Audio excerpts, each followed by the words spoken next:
The cold, murky, plankton-rich waters off Canada's east coast are the richest fishing grounds in the world.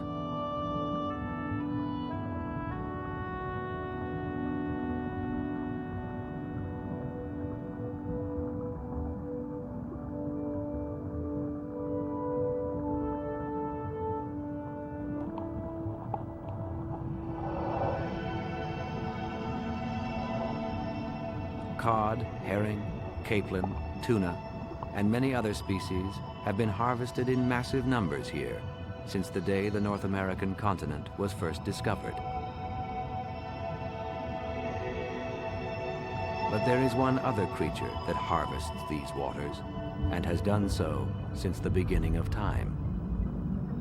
In the past, these giant hunters of the deep arrived here silently, mysteriously, only to become another of the hunted.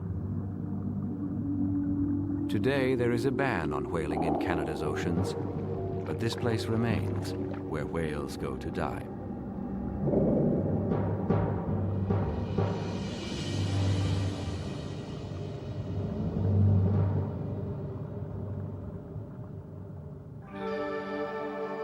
Long before Europeans appeared off Canada's east coast, great pods of whales were migrating north every year from their Caribbean calving grounds. Right whales to feed in the Bay of Fundy, and humpbacks to the Gulf of Maine and the Grand Banks of Newfoundland. To 15th century Basque whalers, the right whale was the right whale to hunt. It didn't sink when harpooned, giving up its blubber for oil lamps and bone for women's corsets easier than any other whale. As North America was colonized, great maritime traditions were born. One of them, the autumn whale hunt. Supply and demand seemed limitless, and whalers complied, killing thousands every year for over 500 years. By the beginning of the 20th century, the Atlantic was tapped out. Whale populations had been reduced to 10% of their historic levels, and the northern right whale, once numbering in the hundreds of thousands, was almost extinct. Today, whale watching has replaced whale hunting, but for the right whale, wholesale slaughter has taken its toll.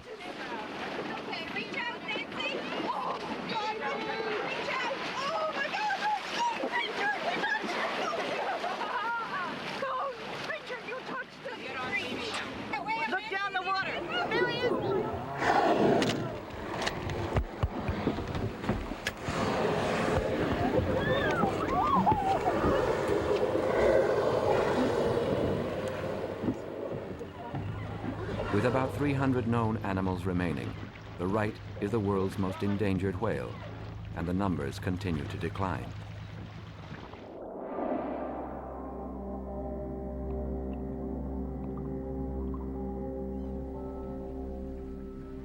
More right whales die from entanglement in fishing nets and ship collisions than are born, driving the species closer to extinction and setting the stage for a tragedy of global proportion.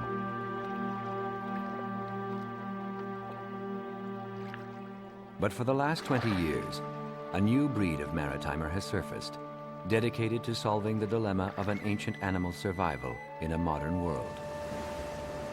They are the whale doctors, and their job is to get as close as possible to the planet's largest, most powerful animal, and free them from fish nets that can maim or kill. Out here, more than a whale's life is on the line. This is a dangerous occupation. Okay, whoop. Cut! It's in his mouth, okay? Cut it! Get him out of here! Cut it back. No, never mind. We're okay. We're okay. In Tiverton, Nova Scotia, on the east coast of the Bay of Fundy, science, governments, and fishermen have come together to discuss the realities of traditional maritime life, conflicting with the survival of a species. That's right. Dr. Moira Brown of East Coast Ecosystems, a right whale research group, hosts the conference. This is the only large whale species that is in danger of going extinct in our grandchildren's lifetime.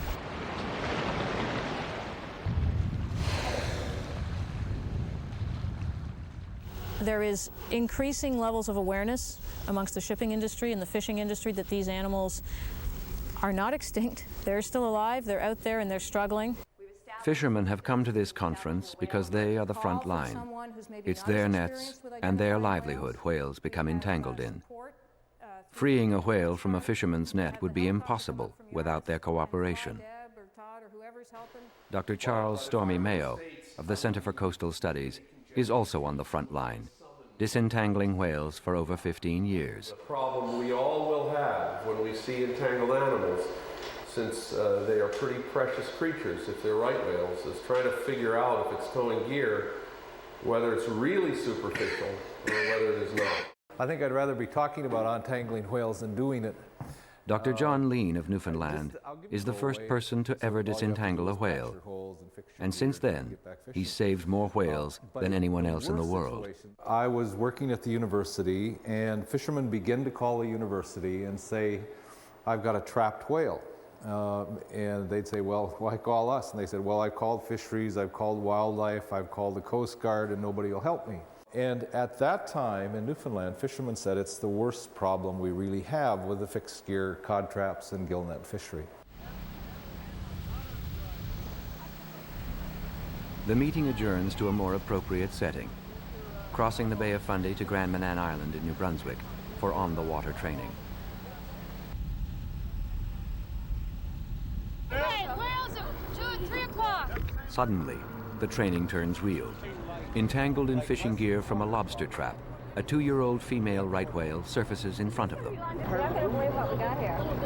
Entangled right whale. The world's best disentanglers are in the right place at the right time and quickly prepare to hook on to the fishing line. But the whale dives. When it surfaces, they're ready to try another strategy. Grapple onto the line to secure a marker buoy.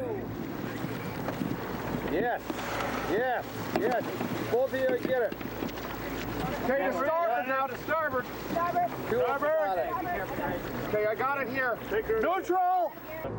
They attach the buoy, making it easier to keep track of the whale. No, we're drifting. Now the real chase is on. I haven't got a good purchase. I think we still got the line running.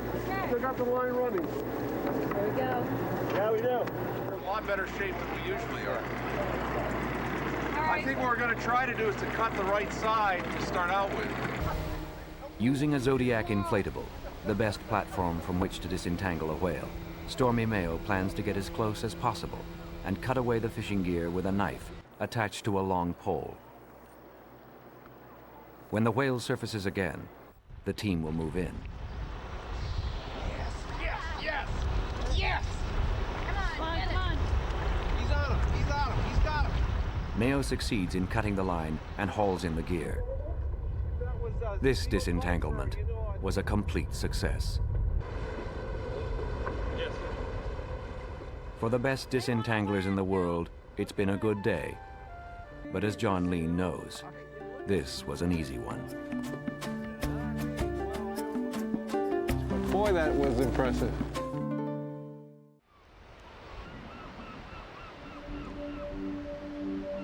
Newfoundland, where Canada's east coast tumbles into the sea, and where humpback whales come to dine like they have for thousands, if not millions of years.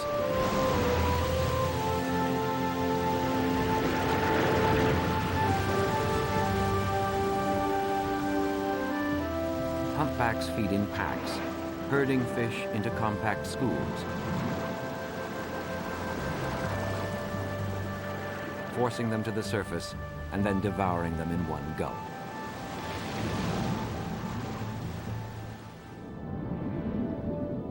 Humpbacks eat massive amounts of capelin, a small fish also eaten by cod, the fish that has driven a way of life here for over 500 years. Ever since there was a Newfoundland fishing industry, humpbacks have been entangling themselves in fishermen's nets. In the past, it wasn't a problem. Kill the whale, but lose the net. Today, with the cod fishery in crisis, the loss of a single net is a disaster, like the loss of a single whale. We lost half our trap, right? We lost $5,000 then. And it's not only the $5,000 on the trap, you'd lose maybe a week's fishing because you had to, what we call, you bring it in on the meadow and you had to go get twine and you had to try to fix it up again, right? And that's one of the worst nightmares that a fisherman could ask for. Yes. That's how close it was to shore. Dr. John Lean of Memorial University in St. John's, Newfoundland, has saved more whales and more fishing nets than anyone else in the world. It all began in 1978 with a phone call from a fisherman with a humpback entangled in his net. For 3 months, the whale had struggled to free itself, and no one could solve the problem. Could Lean? Got it okay, Ben? Got it.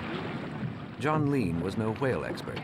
In fact, he was a biologist studying seabirds, but neither was anyone else. Armed with a sawed-off hockey stick with a hook on one end, some garden clippers, a snorkel, and not much else, he decided to give it a try. I hadn't done anything with whales except sit beside one for a month. And so we did some figuring, and I thought we could build some equipment. So we went back to the university, built some equipment to let the whale go. One whale led to another, and Lean became a one-of-a-kind expert. The problem is largely one of teenage whales, and it's probably just reckless driving, basically. Over and over again, it's this size humpback that gets caught in gear. Incredibly, Lean was soon disentangling 40 whales a year. Over time, he perfected his techniques and learned that no two whales or disentanglements are ever the same.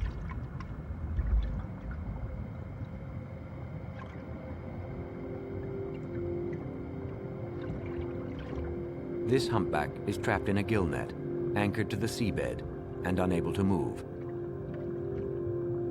If it's not freed, it will die. Every time I go to an entrapment still, I'm afraid. I'm not afraid of the whale, and I'm not afraid of the fisherman, but you're just afraid you're going to fail. There's a lot on the line, and there's no recipe, there's no set way. You really are figuring it out each time. Humpbacks are one of the most mild-mannered of the large whales, but too much prodding on the surface can arouse even the gentlest of giants.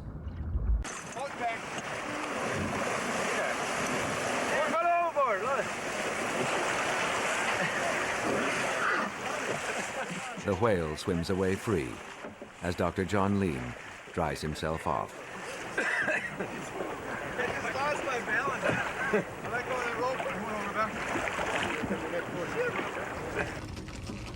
Lean's success has saved whales and changed attitudes. And he said, you know, boys, we're here to help you, right? And a lot of the fishermen, and even I was really, you know, like reluctant to even let him aboard the boat.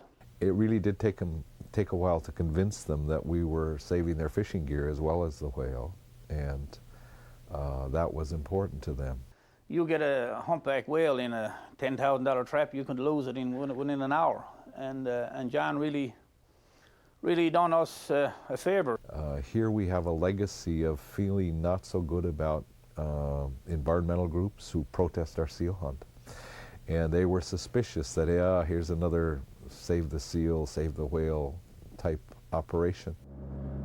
Lean's efforts to save whales and nets created a new relationship between nature and culture in Newfoundland. He's added to that relationship by pioneering technology to help prevent entanglements, like the acoustic pinger, which warns the whale that a fishing net is nearby. There's a beep goes out every 3 seconds, right? And this one worked really good. All you do is you snap this onto your, about 3 fathom under water on your skirt lines, and you let them down, and you have 5 on your trap, and you'd have 5 more on your leader. So you'd have around 10 on a cod trap. And they work really good. You'd be surprised to see them working. When you see the whales coming, and when you pick up the beeper, they just turn from your trap. After more than 20 years and hundreds of successful rescues, John Lean is known as the godfather of whale disentanglements. But perhaps his greatest success is turning a one-man, part-time job into a full-time rescue operation run by the Canadian Coast Guard, which means Lean's legacy will continue. The best ones are always the ones where at the end the whale swims away just bare naked. It doesn't have anything on it. And you know that that animal has a very good chance, as good a chance as before he was caught. And then where you go to the house and have tea and you talk about it.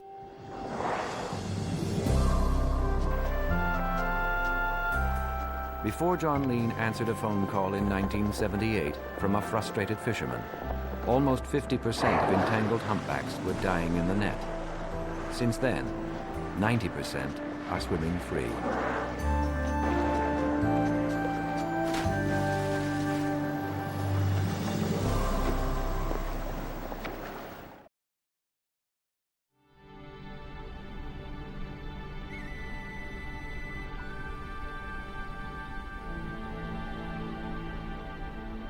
The highest tides in the world scour the rocky shores of the Bay of Fundy, shared by the provinces of Nova Scotia and New Brunswick and the state of Maine.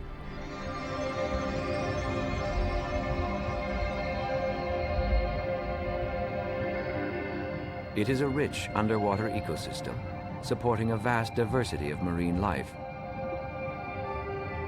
and one of the richest fishing grounds in the world. Like Newfoundland's maritime culture, fishing has been a way of life here for centuries. And like the humpback, the northern right whale has been drawn to these waters for millennia. As many as 200, two-thirds of the world's most endangered whale population, spend the summer feeding in Fundy's plankton-rich waters. This is the greatest concentration of northern rights found anywhere on Earth. Yet no one knows where most of them come from. In fact, there's little we do know about these whales. Studying whales is a real challenge. Spending 99% of their lives underwater, there's no precise way to learn how they age, mate, or migrate. Even weighing them is a problem. With so many right whales in such a small area, another curious species has been attracted to the Bay of Fundy: the scientist. For over 15 years, Dr. Moira Brown has been studying right whales in the bay. Her work focuses on genetics. We simply fire the arrow from the crossbow and it hits the whale and bounces right off, and with it takes a little sample of skin, and that's actually just a huge amount of raw material with which to do genetic sampling. One of the things we'd like to do with the genetics study that we have going today is create a family tree for the living right whale. So within the next few years we should be able to see exactly who's related to who. One thing that is known for certain is that right whales feed and breed at the surface, putting them on a collision course with heavy commercial fishing and shipping activity in the bay.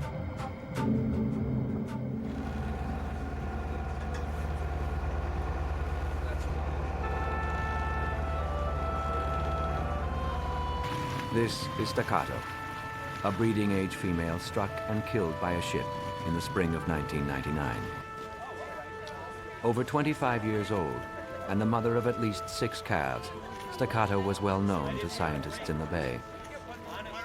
A team from the Center for Coastal Studies in Cape Cod, Massachusetts, led by Dr. Stormy Mayo, conducted the autopsy. It's really spectacular. It is a sad paradox of whale science. The easiest way to study the animal is when it's dead on the beach. The autopsy reveals the whale's back and jaw had been broken by the force of the massive collision. Breeding-age females are the most valuable members of any endangered species, giving Staccato's death global impact.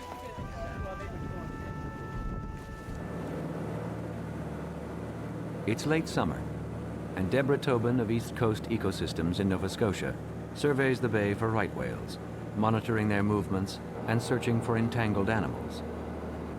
Suddenly, a right whale, identified as number 2710, is sighted dragging fishing gear.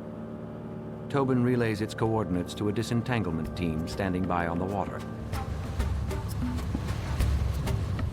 A multinational team is deployed. Moira Brown arrived from Lubeck, Maine, where her summer research program is based. But for now, her science is forgotten. And Stormy Mayo, the most experienced right whale disentangler on the East Coast, has traveled north from Massachusetts.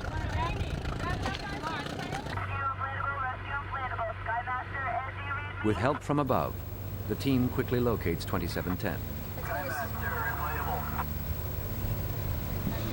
Then Stormy Mayo, here in the white helmet, gets to work.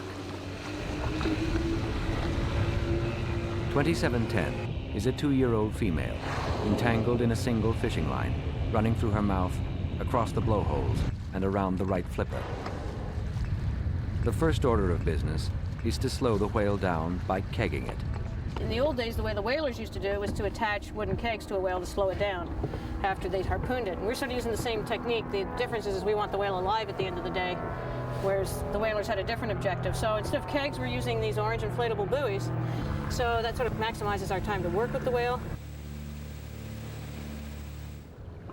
2710 has become agitated and extremely evasive. She keeps diving and thrashing her tail at the surface, a warning to the disentanglers to keep their distance.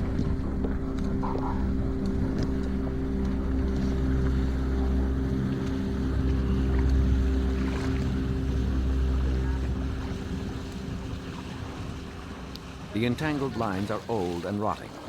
Every time they try to attach a kegging buoy, the line breaks free, frustrating their attempts to slow the whale. But I don't know if we're going to get a shot at this whale again. You could see it worked, but the damn gear didn't hold. That's the reason we didn't do it earlier. We could have put pressure on earlier, but we wanted to see if we could get another attachment. But we knew the gear was compromised, and that's where our problem was.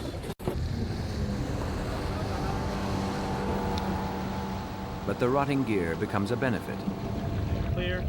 2710's own thrashing tears free 25 feet of line, creating a partial success. For the moment, the whale is out of danger.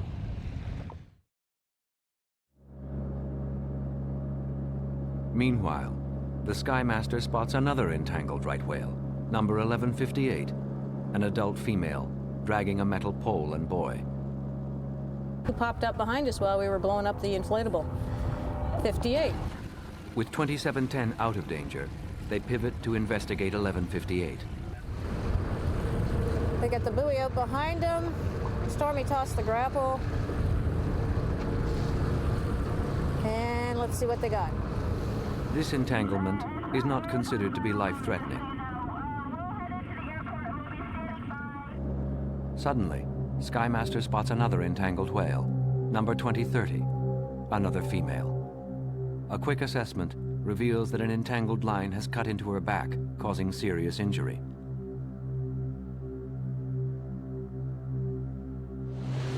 There have never been so many entangled whales at one time, in one area.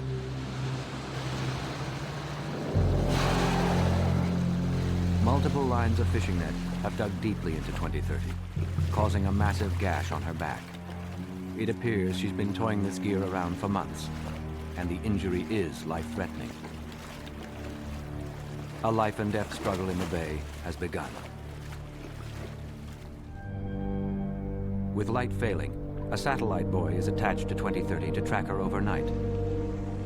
Tomorrow is another day.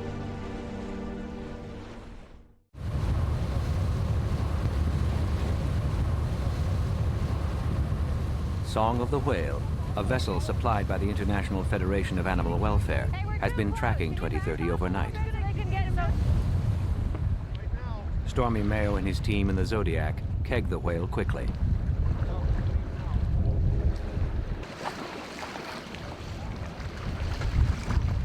Their plan is to grapple onto the line they've attached and pull themselves up to just behind her tail flukes.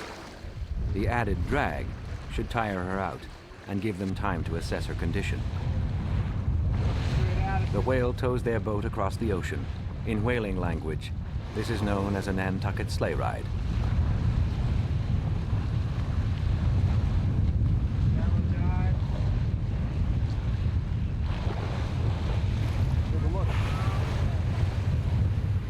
Right whales have amazing flexibility, capable of touching their noses with their tails.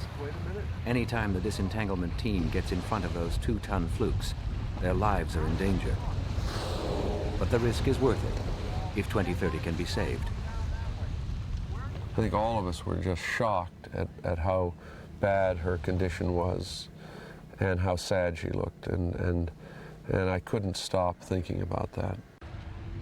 She's been laboring for a very long time with a very bad situation, and one has to imagine in terrible pain. The cut is probably a maximum of 8 inches to 10 inches deep and perhaps 14 feet long. It's the worst I've ever seen. No matter how injured the animal is, she remains incredibly strong and incredibly dangerous. A whale is a highly evolved, deeply sensitive animal. Each whale has its own personality and behaves differently when entangled. 2030 feels her pain, but she doesn't know the whale doctors are trying to help her. She obviously knew we were there, and she didn't want us there. And it's an assumption that that's going through her mind, but what was not an assumption was her reaction, which was to slash wildly with her tail towards us. Certainly vintage right whale, immense power and precision. The whale continues to dive for up to 10 minutes at a time, leaving the team helpless on the surface. Kegging 2030 and the Nantucket sleigh ride have not slowed the whale down, and the team cannot get close enough to cut away the damaging line. They take a break to talk strategy. A new technique is required. When 2030 surfaces, Mayo decides to approach her aggressively. He's equipped with a long pole with a razor-sharp, quick-release knife blade attached. The new idea is to hook a line, then release the blade. The team is working in front of the whale's tail now, in a position of extreme danger. Pin line. Clear. Okay, we're clear. Grab it, next time pull. Finally, the knife blade is attached. The whale flees, but the team pursues her, grappling onto the line and pulling hard on the knife blade.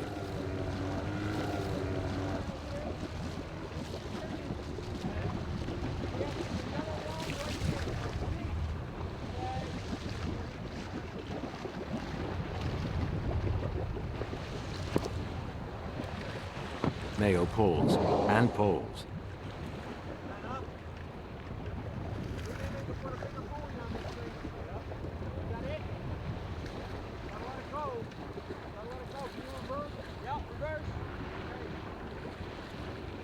Finally, the blade slices the line. 2030 is partially disentangled.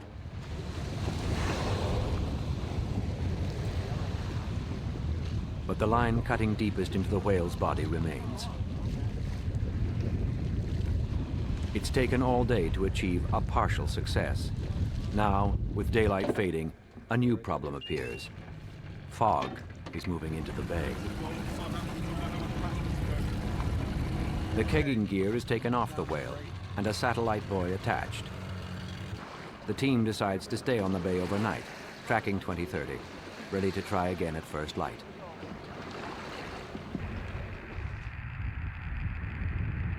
"100 kilometers south in Bar Harbor, Maine, disentanglement director Bob Bowman tracks the whale's movements.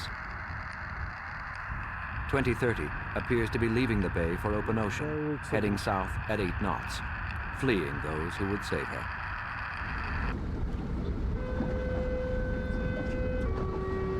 Then fog blankets the bay completely, and the disentanglement is suspended.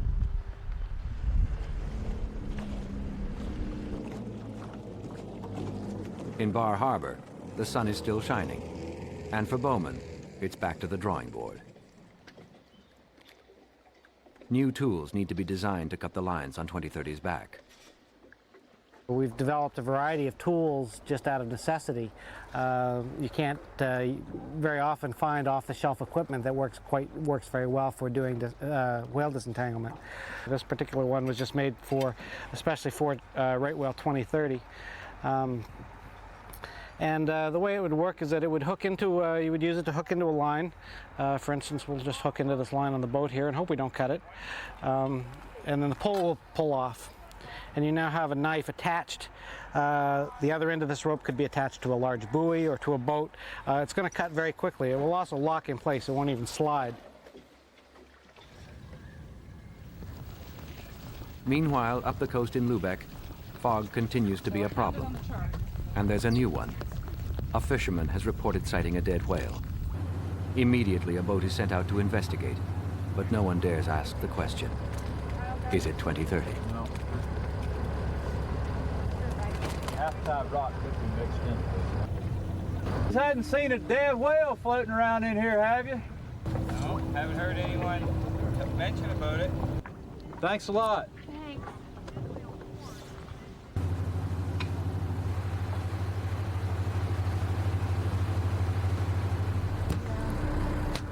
Finally, they have their answer. A dead 3-ton basking shark that's been trapped in a net. Relief is tempered by the sight of the rotting shark. It's got line all over it. But you can see the gills. For the moment, 2030 is still alive, somewhere out there in the fog.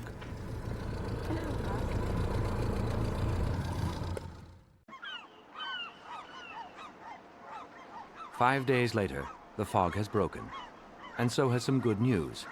2030 has returned to the Bay of Fundy.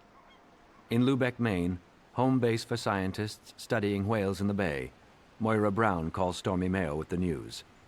So she's pretty much right in the area that we were working with her last week. So she's come back up from the south. So she's a lot more accessible. What you call the groove. That's pretty close to what we call the groove, yeah. So she may well be in amongst other whales. And the Song of the Whale has returned to Graham and Ann. They returned to Graham and Ann today. So they'll also be available to go out and help with tracking. That would be great. All right, Stormy, we look forward to seeing you tomorrow night, and it looks like we're going to hopefully have a couple of good days to take a shot at this whale. Thanks for your help. Take care. Bye. Bye-bye.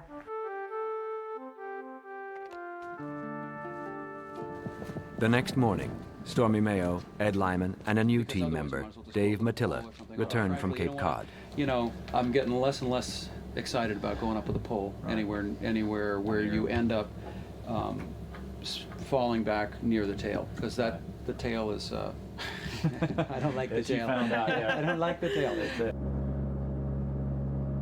The team is ready to try again. Skymaster gets into position to spot 2030.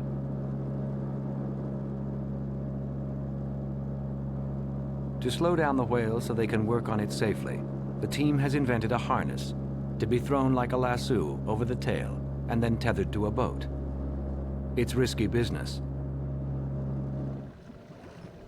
No one has ever attempted to harness a large whale before.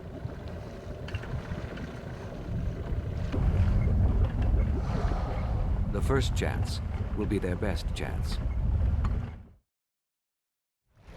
Before the whale is aware of their presence and becomes agitated. Taping? I'm taping.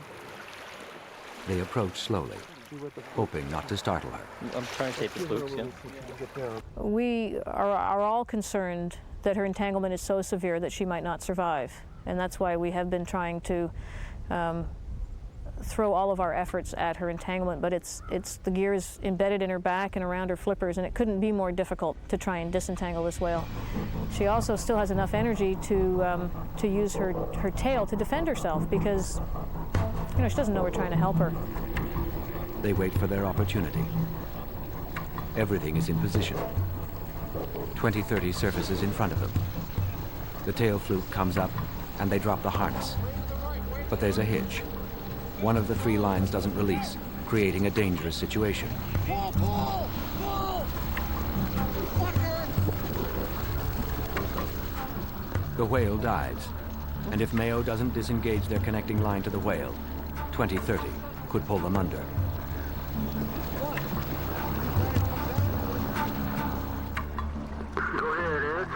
The team waits for the whale to resurface and moves in to try again.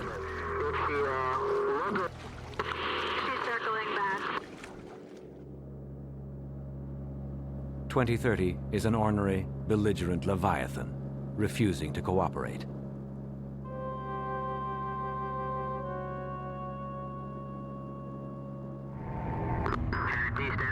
Again, failure.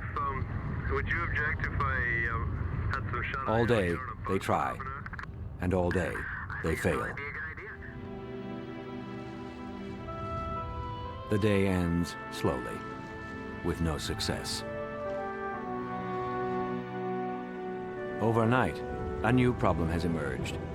Hurricane Floyd, lashing Florida's coast, has turned and is moving northward with the Bay of Fundy directly in its path. But Floyd isn't due yet, and dawn in Lubeck brings a new day and another new strategy. But will this be their last chance to save 2030? Oh, here it is. So we stitched up good. That's it now.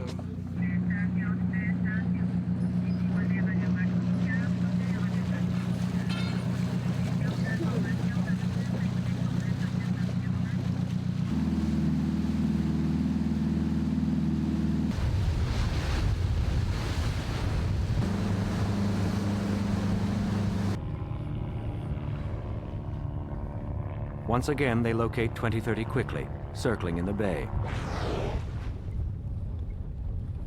Immediately, they begin to re-keg the animal.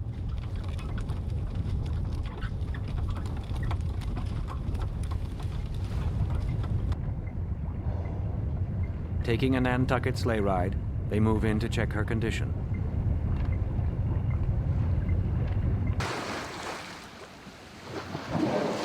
By midday, they've attached more kegging gear to 2030 than to any other whale in history.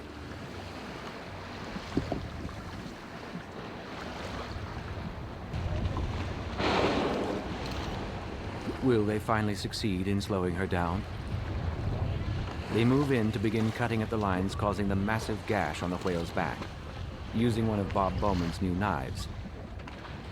Unbelievably, 2030 dives, pulling all the boys under with her.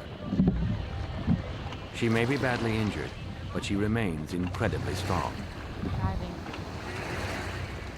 Another day with no success. And now the hurricane is on the horizon. We've been on top of that whale on and off for 5 days, and we're awfully close, but she's awfully badly entangled, and so we leave her with an uncertain future. Once again, a satellite buoy is attached to 2030, but the rescue is suspended until Hurricane Floyd passes.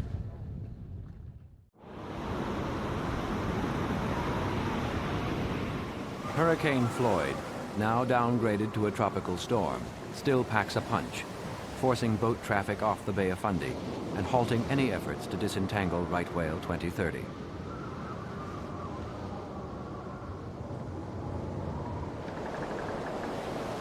When the storm clears, the whale has disappeared from the bay.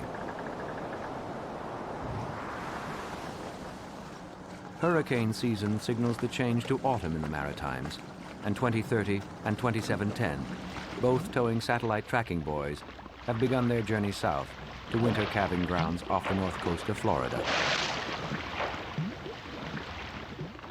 We unfortunately have had to abandon our efforts to 2030 right now. She has left the Bay of Fundy. But the good thing is that she does have a transmitter attached to her, a satellite transmitter, so we will be able to track her location. And if she does come near shore again, we can try and disentangle her. A month later, the signal from 2030's satellite buoy stops moving, triggering a search to discover the whale's fate. I got 2 o'clock. Has the marker broken free? Or worse? 10 kilometers off the New Jersey coast, the buoy is located, but no 2030. The snap broke off of it. That was one of the choices for losing it. For the moment, 2030 remains out there in the open ocean.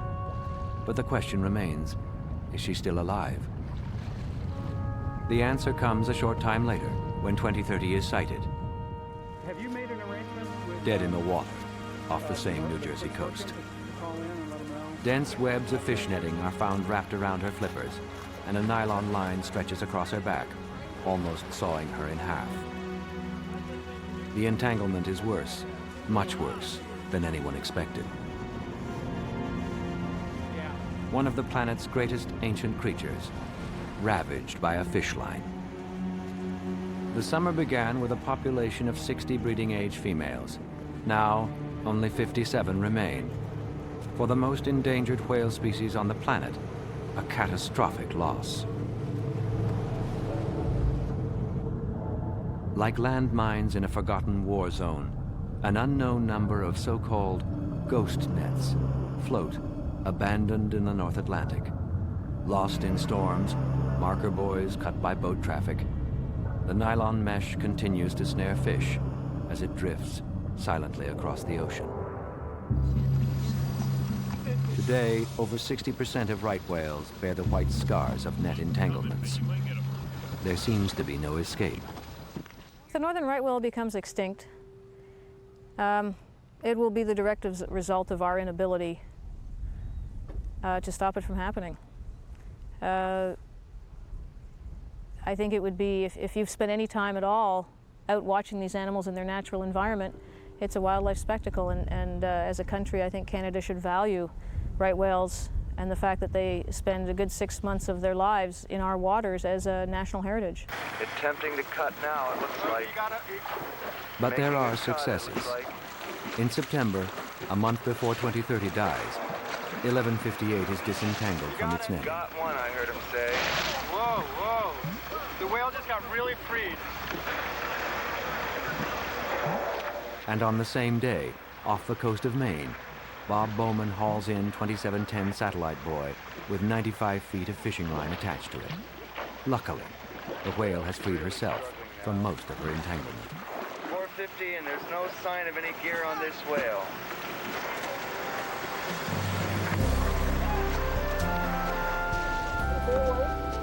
But John Lean and the others know that disentangling whales is only a band-aid treatment to a global problem. Biodegradable fishing nets, acoustic pingers to warn whales away from fish nets, and the rerouting of commercial shipping lanes around prime whale habitat are all a part of the solution. Until then, the whale doctors have more work ahead of them.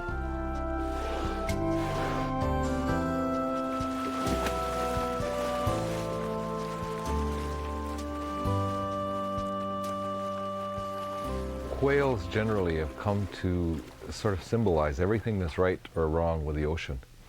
And in the past, we've abused them horribly by killing way too many and by killing them badly. And I think now people feel if there's hope for oceans, the whale is the symbol of that hope. If we can save whales, we can save oceans. The giants of the deep have owned the oceans for millennia, living symbols of the untamed and mysterious. The humpback in Canada will survive, largely because the fishing industry in Newfoundland is declining. But the right whale cannot escape its tragic past, and at least for now, its tragic destiny.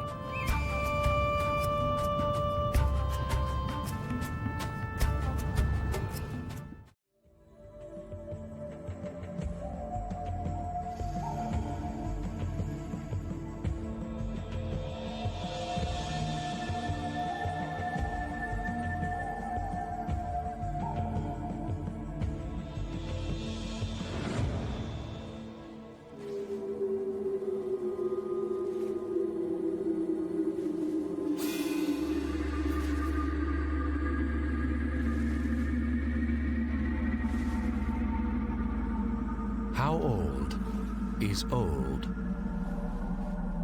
For 20 years, Craig George has pursued one of nature's most intriguing mysteries, and somewhere out there, locked in ice, is the answer.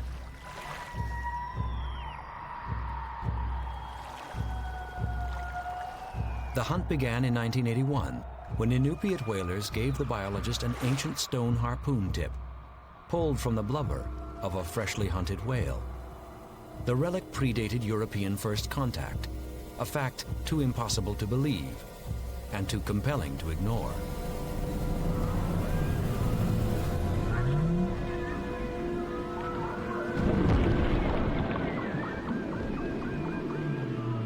The discovery inspired Craig George to look deeper. Deep inside the eye of the bowhead whale, the astonishing immortal of the Arctic Sea.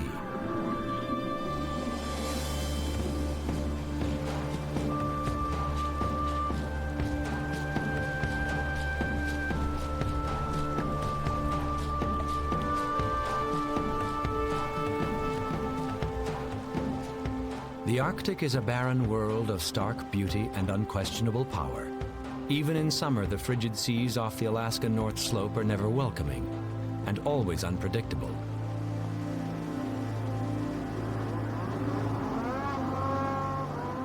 Barrow is as far north as you can go in the United States, and although modern in appearance, life here is still precarious, just as it's been for the past 4,000 years.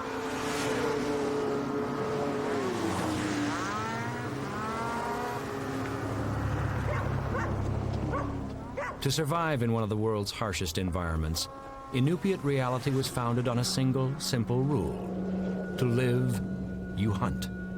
They call it the Great Necessity. Since time began, the western bowhead whale population has made one of nature's epic migrations. An annual round trip of over 5,000 miles from its winter calving grounds in the North Pacific to rich summer feeding in the Beaufort Sea.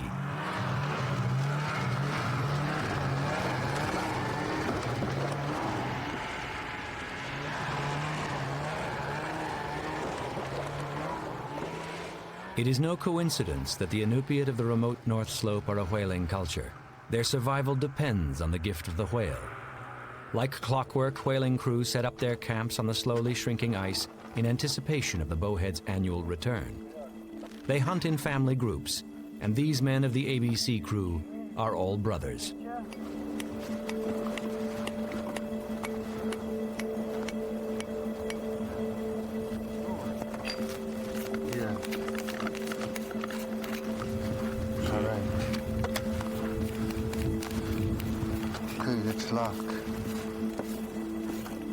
There was a time when tens of thousands of bowheads migrated here, but 19th century commercial whaling reduced that number to less than 10,000.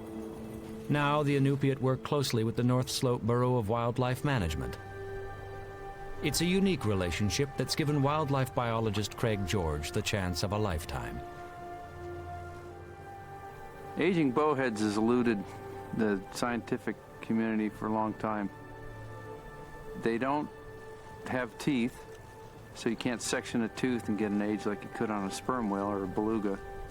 But there's a lot of evidence that these animals are right up there as some of the longest living mammals, and maybe the longest. George has worked with the Inupiat for 25 years. Every fourth year, he assembles a team of scientists to monitor the bowhead migration and estimate the population. That's the first one of the season.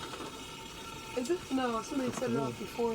Well, my first set it off right now. Unlike the hunters, their census camp is far back from the open ocean, but it's still a dangerous place to work.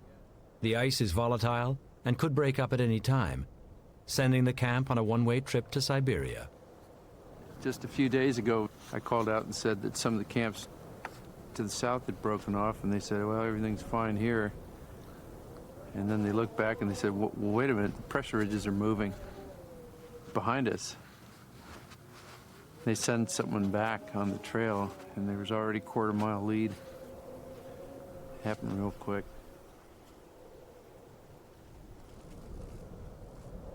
On the sea ice, danger lurks everywhere. Dogs and a maze of tripwires are the front line of defense to fend off unwelcome visitors. We see polar bears all the time here. Depending on where we end up camping, sometimes we are one of the first camps to the north, and the bears, when the pack ice comes in, It's kind of like a conveyor belt for bears.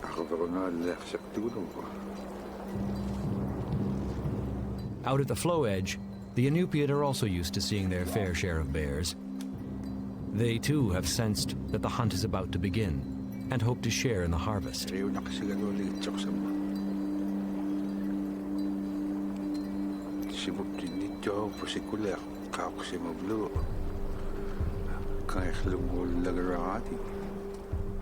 our culture, whaling has been the center of our activity over the centuries, and that has not changed.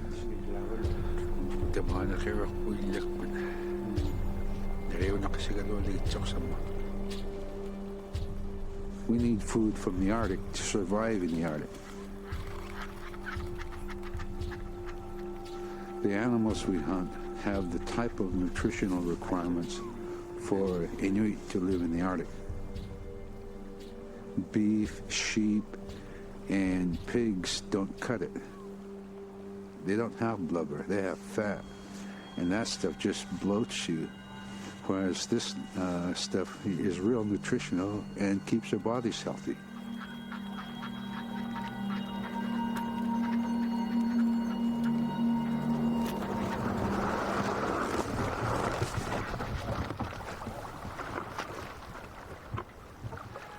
By law, the Inupiat can only hunt bowhead in the traditional way, in flimsy boats made of bone and caribou skin, powered only by brute strength and fierce determination.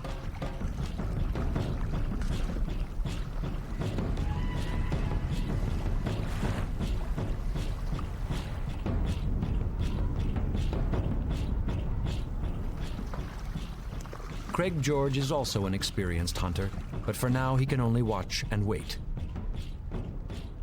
A single bowhead will feed 20 families for an entire year.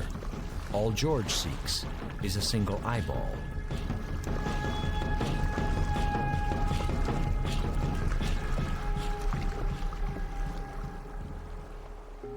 With 24 hours of daylight to guide them, the whalers will paddle for miles, hugging the flow edge and scanning the empty ocean. Soon enough, the great whales will come.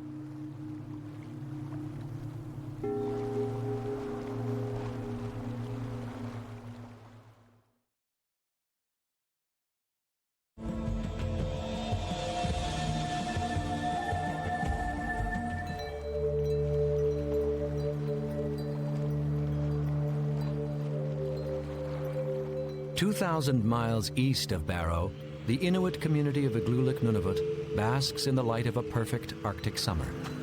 But for the Inuit themselves, life is anything but perfect.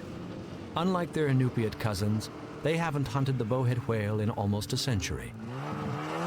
Decimated by commercial whaling, the eastern Arctic bowhead was listed as an endangered species in 1930. Today, its recovery remains uncertain. Eager to revive a lost tradition, the Inuit have also turned to science for help.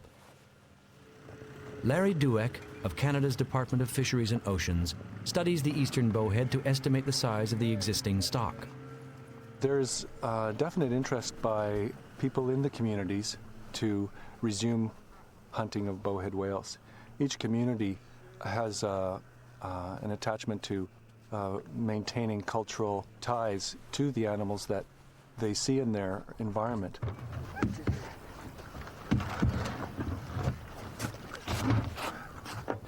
And it slides on and cools off. In the western Arctic, the bowhead whale has been studied extensively.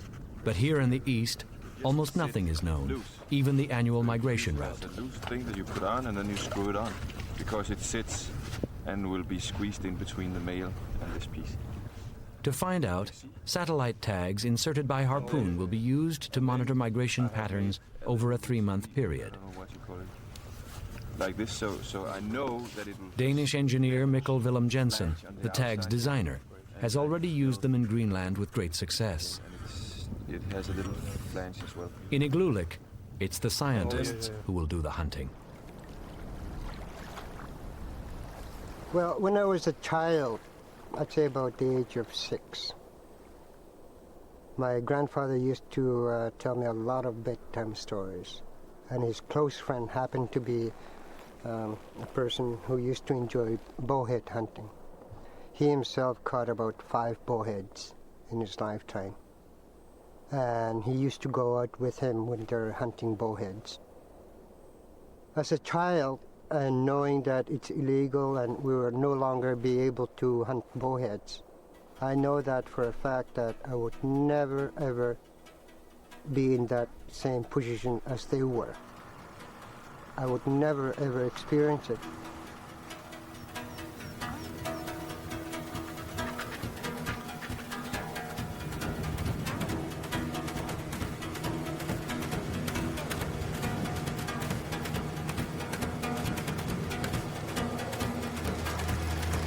You've got to ask yourself one question, Mikkel.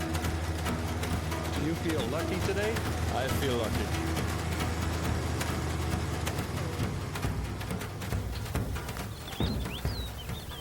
For 4,000 years, the Inuit have lived on this land, but lived from the sea.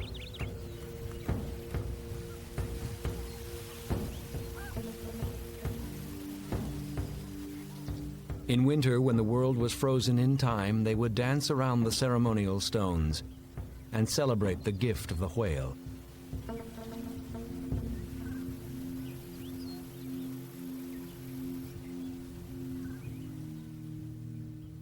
The eastern Arctic bowhead population is located in the Fox Basin. Its fertile seas were a major attraction for European whalers until they wiped out the stock. Every summer, the survivors still migrate here to their calving grounds near Igloolik.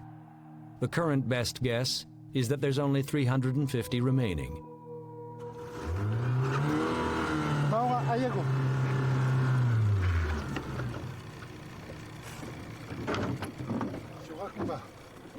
In the western Arctic, the bowhead is recovering, even though it's the slowest of the whales to mature. In the east, no one knows, but both Duek and the Inuit are keen to find out if it too is recovering.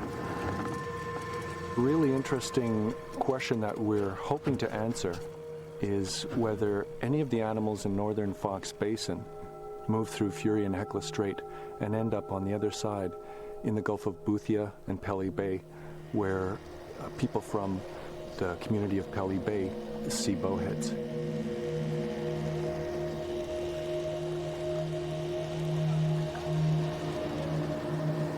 I got you under my skin.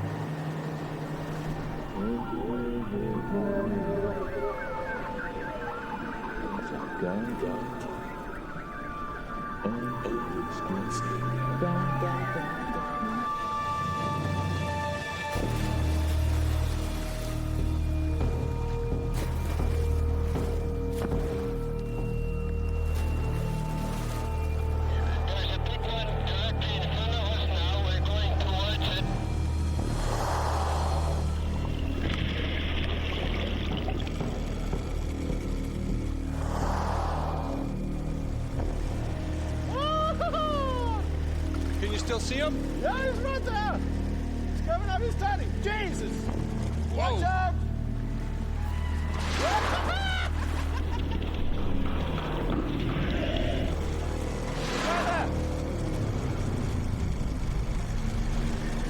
But he's too small for the tag. Okay, maybe we should stop chasing. Yeah, we'll let him go. It was right on our side, and then there was another boat on the other side of him, and he decided to turn, so it turned right underneath the boat. Came up, and I was looking right in his eye, and he just gave us a little pat with his fluke. That's okay. Well, just one little skin sample.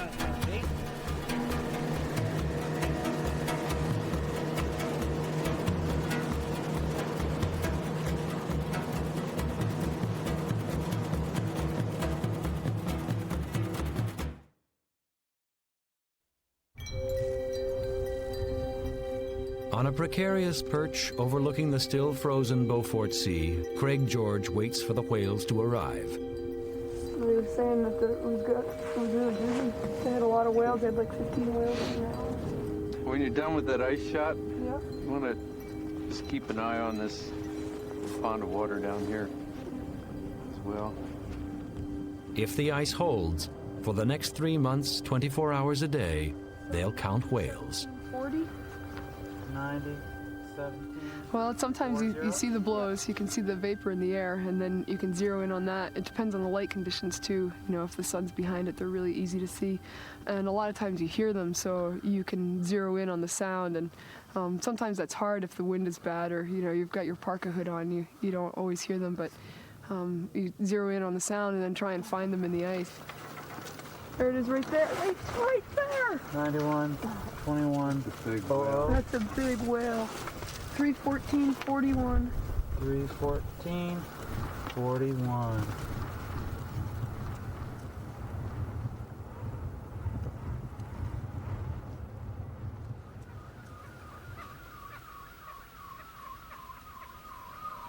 And there's like, it's either a ring seal or a beluga imitating the dew line signal.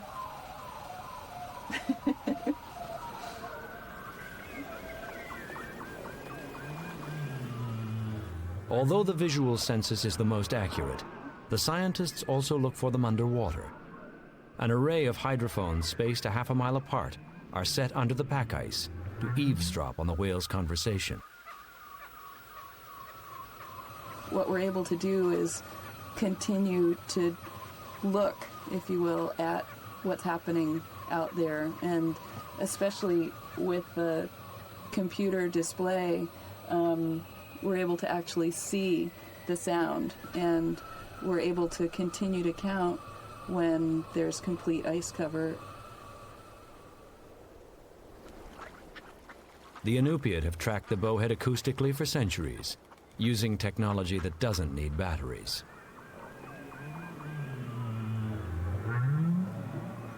Oh, that sounds pretty cool. You could actually hear him right there. Got a real high-pitched voice out there.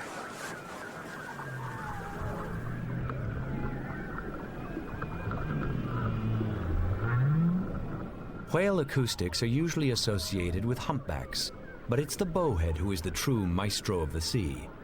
Living in the ice-cluttered world of the Arctic has honed bowhead communication and navigation skills, allowing them to identify large ice flows miles away. At their peak, 400 calls an hour have been recorded, yet no two signals ever overlapped, which means they can also listen very carefully. How they navigate through here is a bit perplexing, but certainly using both auditory and visual cues somehow. They may use their calls not in a true echolocation sense, but to get reverberations off the deep keels of this heavy multi-year ice. And there's good evidence that they can do that. And we've seen when we're tracking them where they'll divert from a heavy multi-year flow possibly as much as a kilometer ahead of it. The evolutionary pressures of a hostile environment have led to a species that is perfectly ice adapted. Small pectorals reduce the danger of ice entanglement, leaving only the powerful tail flukes to propel its massive body. To compensate for their size, bones are hollow, like styrofoam, reducing weight and increasing buoyancy. Only the blue whale is larger than the bowhead, but not as fat. The bowhead's blubber is 20 inches thick, insulating its vital organs from the extreme cold. But to grow so large takes time. Well, we know they're born at about 4.5 meters, around 13, 14 feet. Then they slowly approach the length at sexual maturity, and that might take 20 years or so when they hit about 13 to 14 meters. And then after that, they're growing even slower, and they probably hit physical maturity at maybe 40 or 50. Consider how late they're maturing. They almost have to live quite a while in order to replace themselves.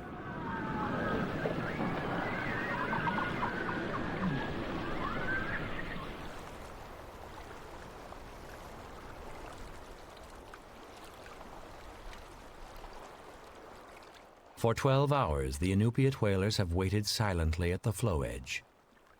Finally, their patience has paid off.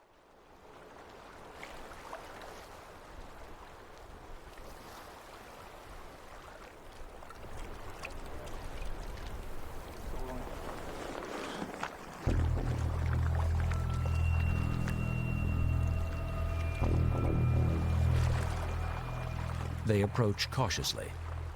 The bowhead is known as a slow, ponderous, deliberate swimmer, but it does have extraordinary hearing. They must choose their moment, and then the hunt is on.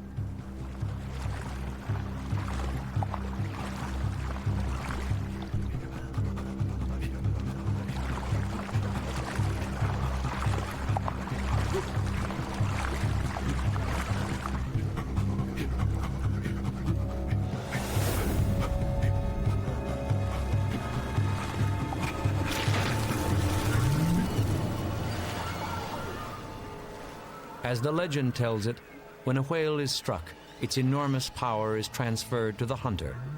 The moment, properly taken, is a time to reflect on the true gift of the whale. Oh, there, right, yeah. In Igloolik, the bowhead hunt has also intensified. Mikkel Jensen stands by with the harpoon as Larry Dueck eases the Zodiac closer. Coming up! You want it? Yeah. Yo! It's in! Keep following him. For the transmitter to send a clear signal to the satellite, it must remain out of the water for 1 second, and this one appears too low. I hesitated there. I didn't get it all the way. Yeah, it's coming again. No, it's not too low. Oh, maybe it's turning.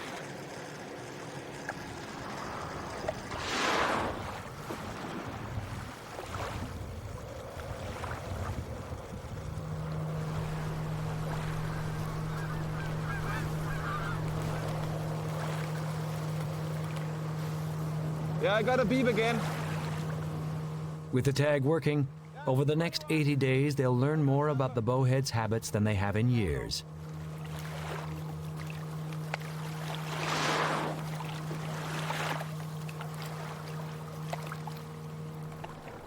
Several miles south of Dueck's location, his Inuit guides are in hot pursuit of another bowhead.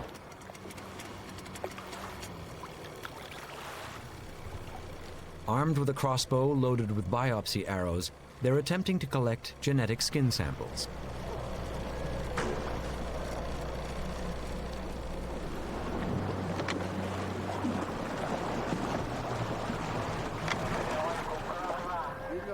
Their results will help determine migration patterns and the future of the stock.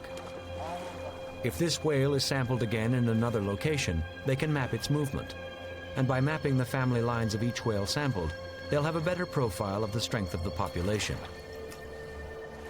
But the future is not good. Due to the bowhead's extremely low birth rate of only 1 calf every 4 years, extinction of the already endangered Fox Basin stock is a real possibility. All my life I had been in a position where I'm being in the middle of a tug of war. 2 different cultures pulling one another. The way I see it is, let's say my grandfather's knowledge is like oil.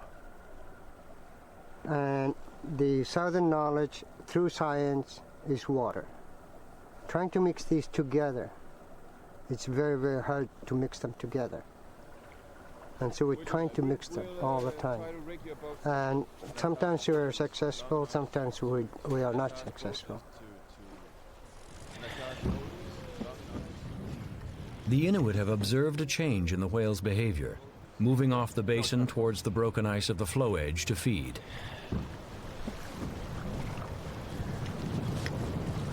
It could be done from here. Although they'd prefer to tag in open water, Dueck and Jensen decide to follow their guide's advice.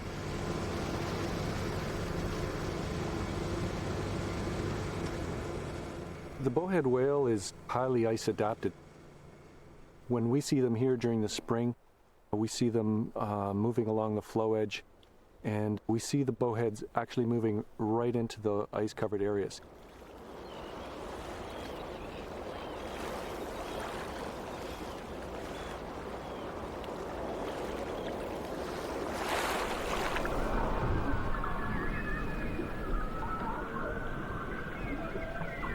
With its acute navigational sensitivity and massive lung capacity, the bowhead can dive for over an hour to feed beneath the ice. At 80 tons and up to 60 feet long at maturity, it requires a massive amount of food to survive. Down here, it does it with ease, feeding on a sea rich with zooplankton and minute copepods, the food web's basic link, and the bowhead's preferred meal.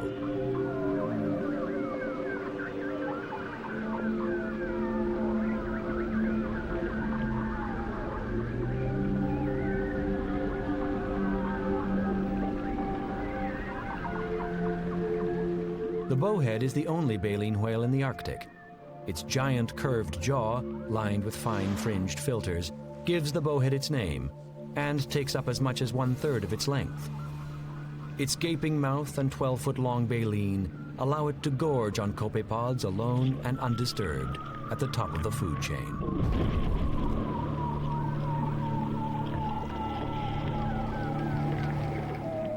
The bowhead is the Arctic's ultimate survivalist. Trapped under ice 2 feet thick and running out of air, it will use its size and weight to break through and create a breathing hole.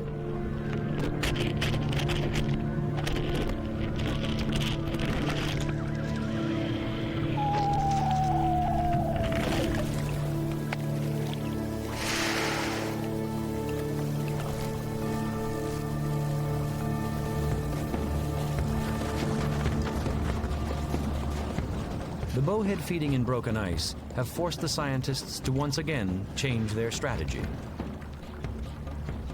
Dueck attempts to tag a whale on foot, a dangerous game on suspect ice.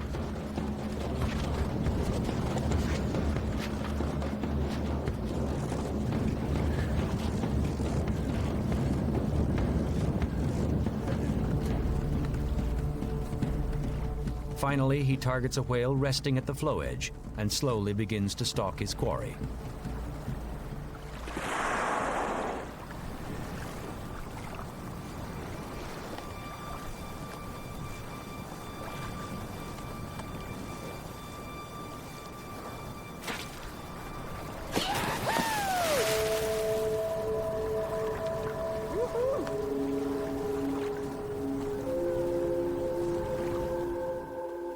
It's the second successful tagging in less than a day, and although the scientists have done the hunting, it's been good practice for their Inuit guides.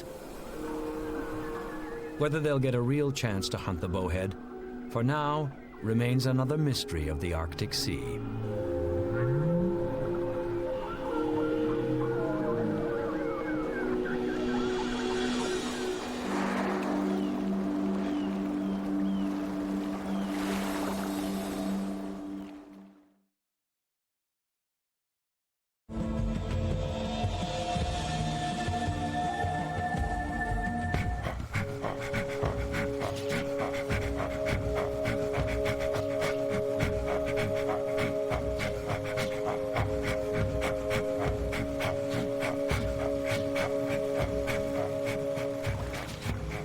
Under the light of the midnight sun, the Inupiat of Barrow have had a successful hunt. Now, 4 powerboats can tow the bowhead's carcass home through brackish ice.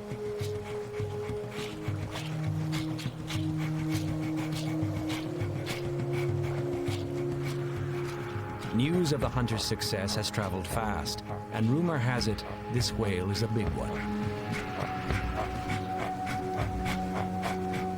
Tomorrow, the whaling captain will host a feast for the entire community, while today is a time to tell tales of the whale.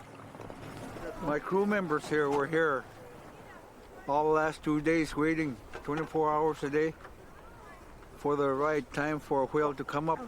And my younger nephew heard the blow, and there was a whale come right along the edge of the ice. Okay, hold on to the line! Hold on to it. We need men over there. Come on! More men! No heavy equipment is allowed on the unstable ice, only block, tackle, and sheer manpower. Hauling this giant onto the ice will take over 12 hours. A mature whale, it weighs close to 50 tons and will help feed Barrow through the long, dark winter ahead.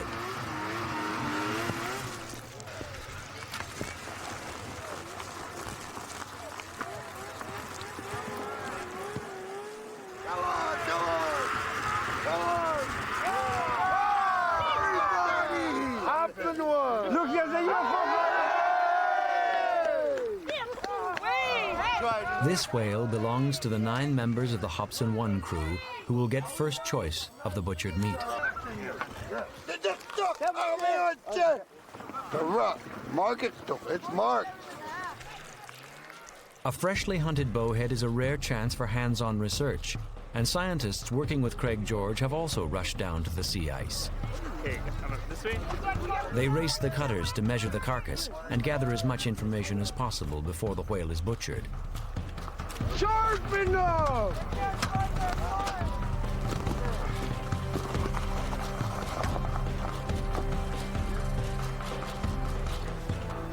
Big whale.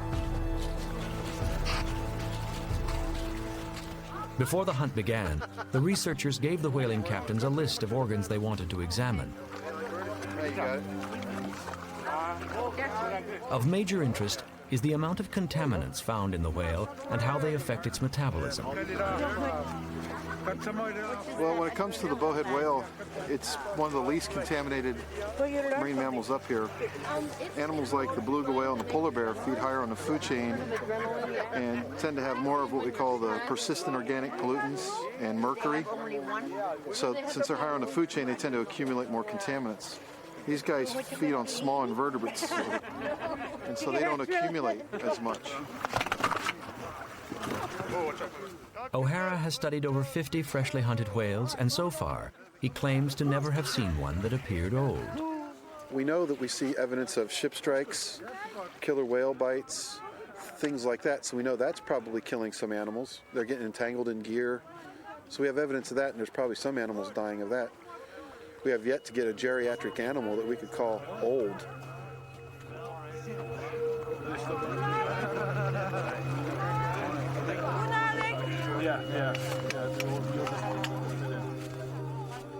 And so the question remains, how old can these whales grow? Craig George first asked the question after discovering Stone Age harpoon tips in the carcasses of freshly hunted whales.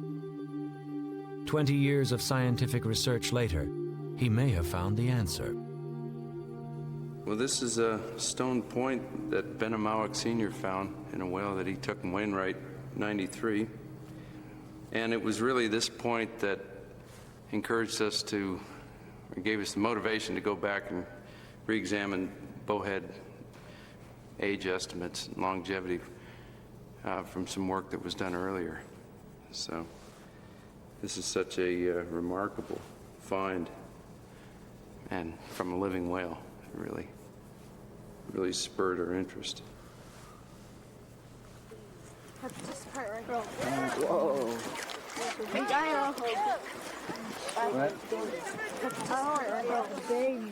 About the size of a billiard ball, the bowhead's eye is spherical, allowing it to focus in both air and water. About the size of a billiard ball. Inside it lies the whale's secret. First thing we do is, when we take the eye out, is we freeze it as quickly as we can. And that stops this chemical change process in the lens. That's the clock in this aging technique. Then we set them down to the Scripps lab for dissection.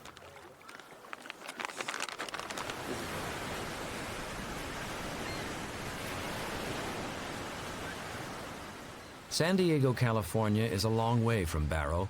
Dr. Jeffrey Beda has never been to the Arctic and never met Craig George. A respected leading-edge chemist, Beda began working on aging bowheads in the late 1970s. His results were so astonishing that no one would believe them, and both he and his research were considered suspect. things just sort of came to a screeching halt. There was some level of opposition against believing that these whales could live beyond 100 years. And also the technique was relatively new. People didn't understand it. His technique is to dissect a whale's eye and remove the orbital bone, a tiny deposit layered inside like an onion. Nothing can be contaminated and must remain frozen. A unique amino acid is deposited here, which begins to decay as soon as it's formed. As new layers are added, like the growth rings of a tree, the difference between old and new layers can be measured, confirming the age. All mammals have this amino acid, and its rate of decay is constant. This is Beta's discovery. So that looks like a good run, too. You see the peaks coming out on the computer. One of those peaks is the left-handed form of the amino acid, and the other is the right-handed form. So we can use the peak size to determine the relative amounts of right to left-handed amino acid. And then we have an equation that we plug those results into, and that equation has been calibrated based on known age humans, known age whales, known age all kinds of different mammals. And we plug the ratios in there, and boom, out comes the age estimate. And as you saw, the one we analyzed today came out to be about 175 years old.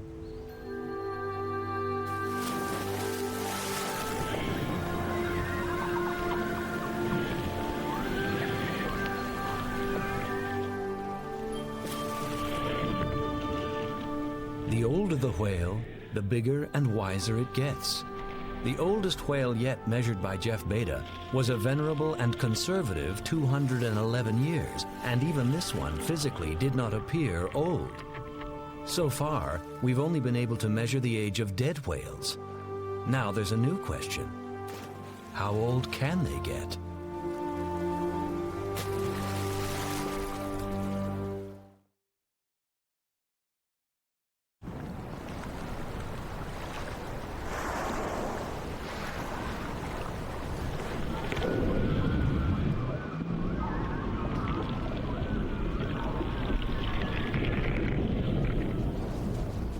With time running out and the flow edge off Igloolik slowly breaking up, Larry Dewick has only a few chances left to use his last satellite tag. The ice is still very dangerous, but he's found it easier and quieter to approach the bowheads on foot.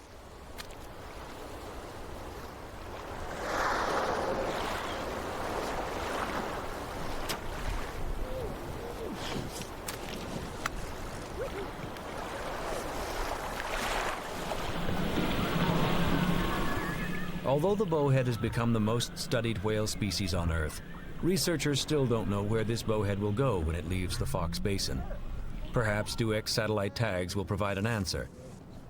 And if they do, it may tell the Inuit what they don't want to know. One day, they hope to be the hunters again. But until then, they will savor their moment with the bowhead. This is the guy that took me to the last two holes I was chasing forward at and getting me all sweaty. That's for sure. I think one of my dreams did actually come true. My childhood dream was to be right there with the whale and be alongside the whale, a matter of 2 feet away from it. And being with the researchers and the scientists actually tagging the bowheads, a lot of my grandfather's stories start coming back as we were right on top of the whale. Actually being able to be with the animal and sort of feeling its breath, the breath coming into your face. Being there is a thrill that I've always wanted to feel.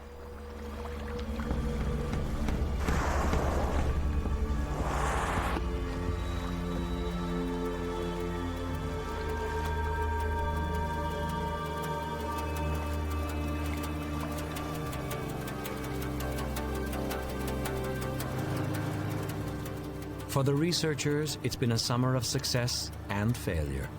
In the beginning, their radio tags functioned perfectly, yet within days, all 5 fell silent and were lost. Next year, they'll be back to try again. In Alaska, the western bowhead population also continues its timeless migration. Here, ancient traditions have not been severed, and local knowledge remains strong. In terms of Inupiat science and knowledge of whale behavior, migratory behavior, and the behavior of the sea ice and sea ice safety, I think Western science is still catching up, and I mean that quite honestly, that we're still, they're sitting on a couple thousand years of accumulated knowledge, and we're just coming in now.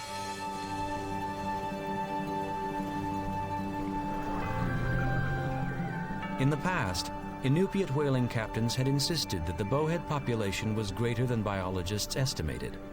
In recent years, acoustic monitoring proved their point, doubling the tally and protecting the hunt.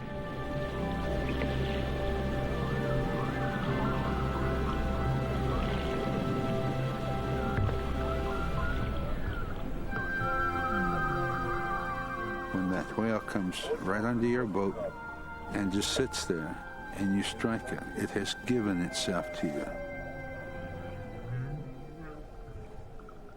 The spirit of the whale returns to the sea and is reborn.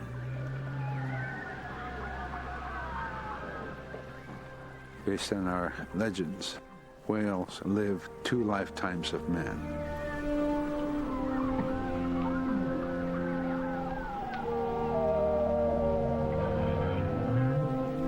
And so it appears that the Inupiat have known for centuries what science has only just confirmed.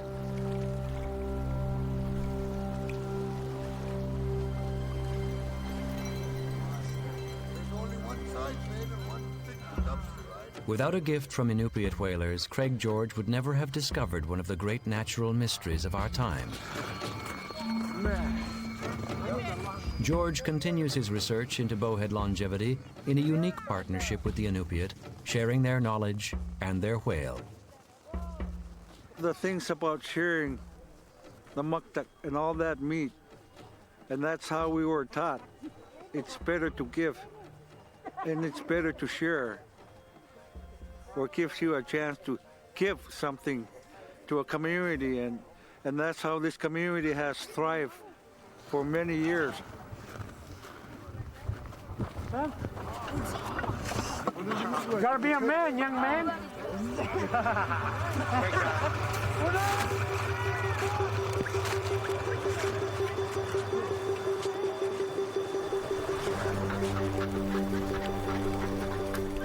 From the current population of 10,000 whales, the Inupiat harvest only 40 each year, making sure that the old ones are left to their immortal ways.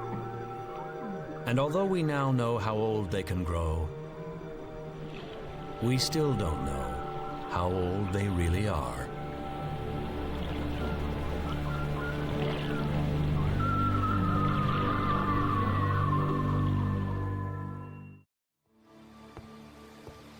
An individual from the local community here went hunting.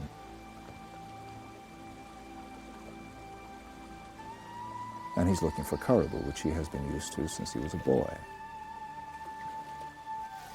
And suddenly, an animal 3 times the size steps out in front of him. And he puts his gun up, and he shoots this animal. Now, this animal drops to the ground, and this man stands there. And then his fear overcomes him. Instead, he turned and he went back to the community. And when he came into the community, he met a man, and the man asked him where he had been and what he had been doing. He said he had been hunting. And he told the man in honesty that he believed he had shot the devil. He encountered the first moose that was ever encountered on the island of Newfoundland.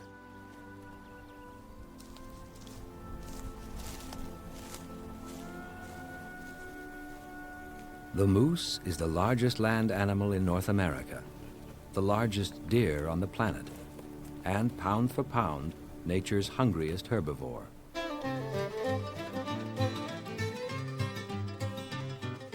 There are over 600,000 moose in Canada, nearly half the world's population, yet nowhere does it thrive as it does on the island of Newfoundland.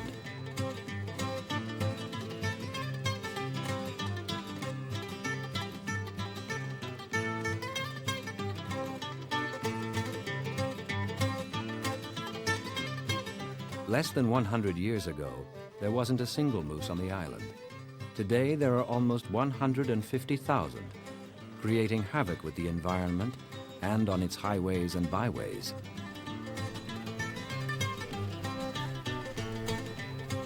The highest densities of moose on the planet are eating Newfoundland down to its rocky core and causing more human deaths and injuries than all other wild creatures combined.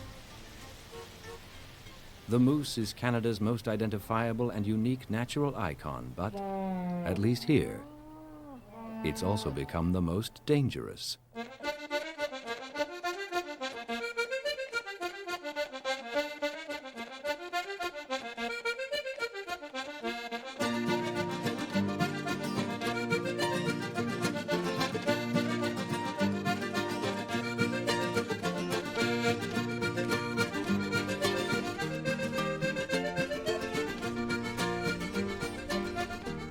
Framing Canada's eastern shore, Newfoundland, affectionately known as the Rock, is one of the largest and oldest islands in the world.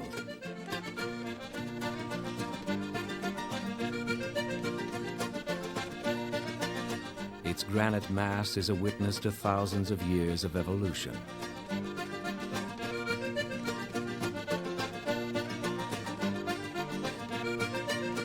Look closely, and you'll find a piece of the Earth's original crust here.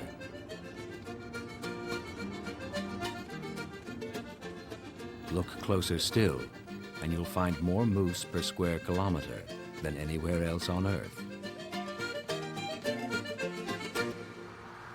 500,000 people live in Newfoundland, or 1 moose for every 4 islanders. The highest densities of moose on Earth has forced Newfoundland to confront a remarkable reality of nature head on. 1,000 pounds of moose presents a real danger on the island's highways. Almost 1 moose per day is involved in a traffic accident. Vehicles are wrecked, people are injured and killed. Each year we've had 300 moose car collisions. And out of that, generally there's been about 65 of these have resulted in personal injury accidents.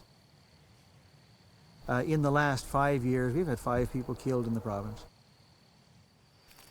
A half a ton on the highway is the direct result of a hearty appetite in the hills. The moose is one of nature's most ravenous herbivores, and left unchallenged, it's possible the moose will eat Newfoundlanders out of house and home. Moose have, of course, a great capacity to consume vegetation. Now, these large animals are obviously requiring an enormous amount of food. The moose is even eating away at the island's economy, especially the forest industry. But the moose has made an impact on more than an ecosystem. Newfoundlanders themselves, a distinct culture with a unique and historic connection to the land, have proudly embraced the moose as one of their own.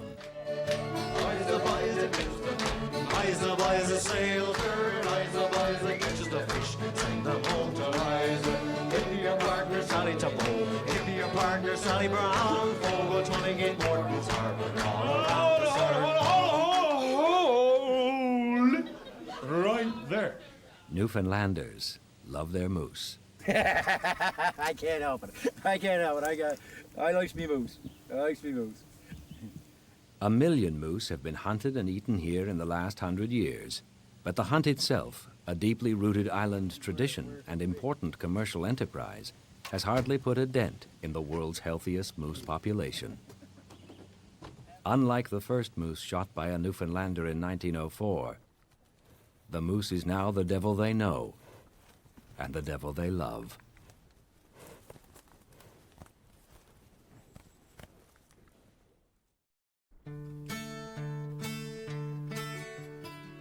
The Rock is tough, rugged country with a mystical, hidden beauty. 8,000 years ago, the last ice age blanketed the island in a great sheet of ice. Glaciers carved majestic fjords into the coast and scraped the island's soil into the sea. When the ice receded, only 14 animal species remained, isolated from the mainland. I'll stay on until my money's made. The black bear made it. So did the caribou. The moose was not one of the original 14. There are no raccoons, no skunks, no frogs, and no snakes evolving naturally in Newfoundland. In fact, there are no reptiles or amphibians of any kind. It is an isolated, exotic environment, as fragile as the Galapagos Islands.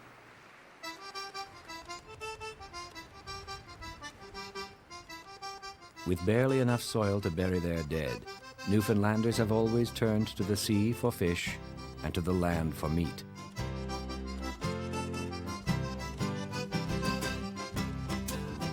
It is an independent, distinct culture, as rugged as the land itself.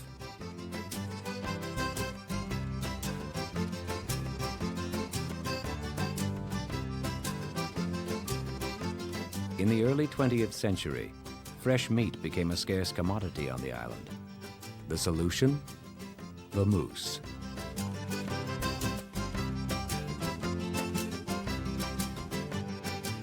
Within a few short years, moose meat had become a new and welcome main course. It wasn't the taste, just simple economics.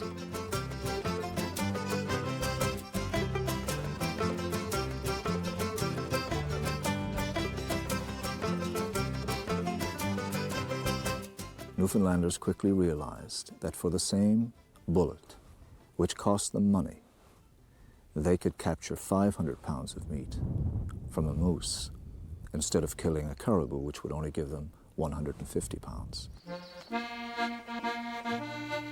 In 1904, 4 moose were captured in the woods of the Miramichi in northern New Brunswick, ferried to Newfoundland, and released into the island's interior. With virtually no roads and vast stretches of virgin forest at their disposal, the island's ecology provided the moose with an all-you-can-eat buffet. Compliments of the last ice age, there are also few natural predators here, especially the wolf, leaving the moose free to eat, mate, and multiply. From 4 animals, 1 million have come. The moose had solved one problem, but unleashing such a massive new animal on the island created new ones. We have a few studies underway right now to find out what impact moose are having on our ecosystem. There is concern that in such large densities that they could alter the structure of vegetation in terms of the types of species that might be present.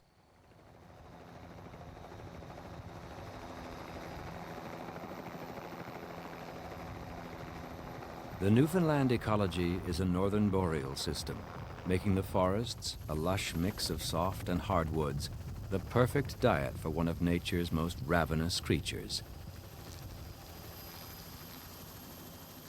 Today, scientists are in a real hurry to study what effects this large herbivore is having on the ecosystem. We are finding that the moose population is, of course, having an impact on the vegetational patterns of the island of Newfoundland.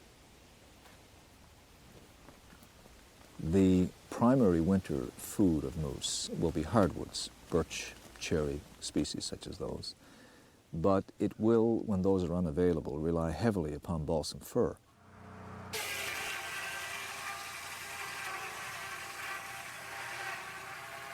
And balsam fir happens to be an important component of forest industries.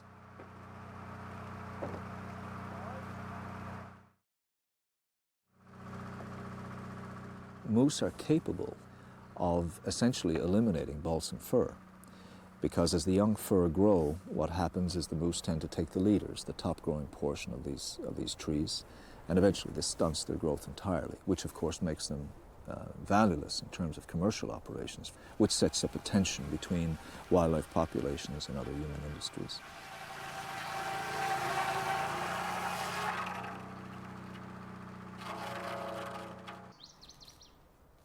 You begin to see these major effects on balsam fir and on hardwood species. And once they have eliminated them, then other species move in, which then changes the whole ecological community in that system.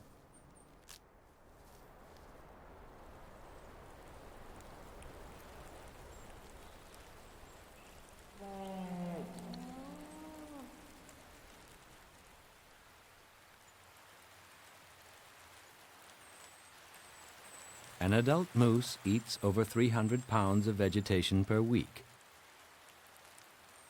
Like a giraffe, its long, thin legs allow it to reach twigs, leaves, and shrubs few animals can.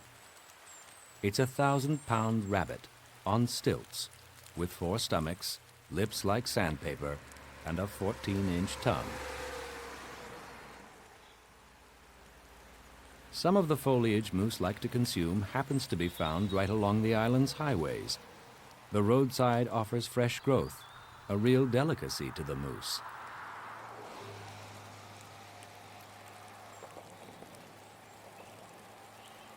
Their diet is also sodium deficient, and salting the roads in winter draws moose to the pavement come spring. So many moose, so close to the highway, has created a dangerous problem: moose traffic accidents.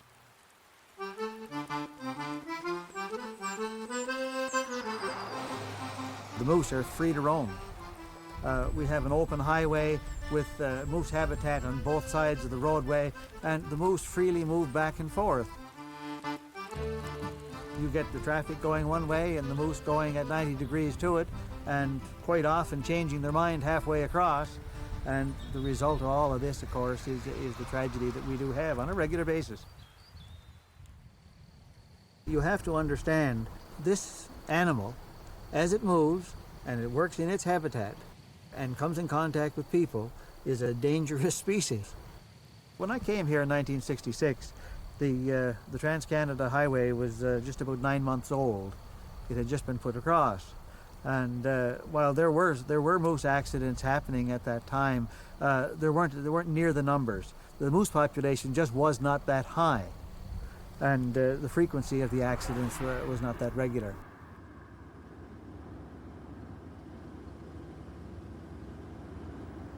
For Denis Hachet, a park warden at Grossmore National Park, it's all in a day's work to clear moose remains from the highway. The animals that are struck are removed from the road to avoid them becoming a problem to other drivers and other vehicles. They attract black bears and foxes, so for the safety of those other animals and drivers, we promptly remove them from the road.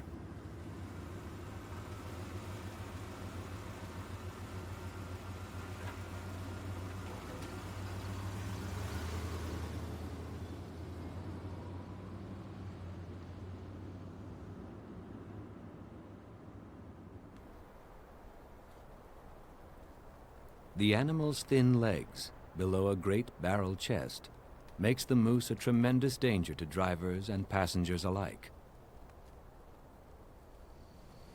This vehicle here, as it sits, is really displaying the signature of what happens when a moose and a vehicle comes in contact.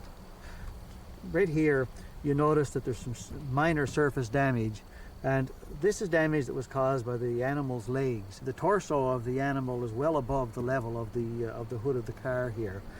The vehicle drives right on in, and the torso in this case here, the rounded portion, if you can see it here, this is a portion of the back or the rump of the moose, and the moose literally comes right on in and becomes one with the vehicle at this point. And of course, also in here are whatever occupants you have in the vehicle. The moose is so well camouflaged, there are times, day or night, when they can't be seen even right in front of a vehicle. Their matte brown coat reflects oncoming headlights poorly, and on impact, it's like hitting a brick wall.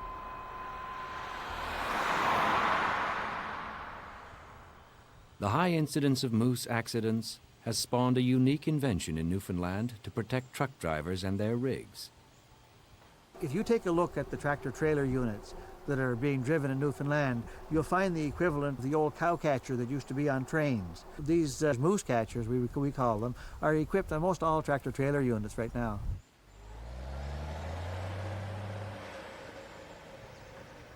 Newfoundlanders know better than to speed at night, but even Sergeant Daly hasn't been able to avoid the moose.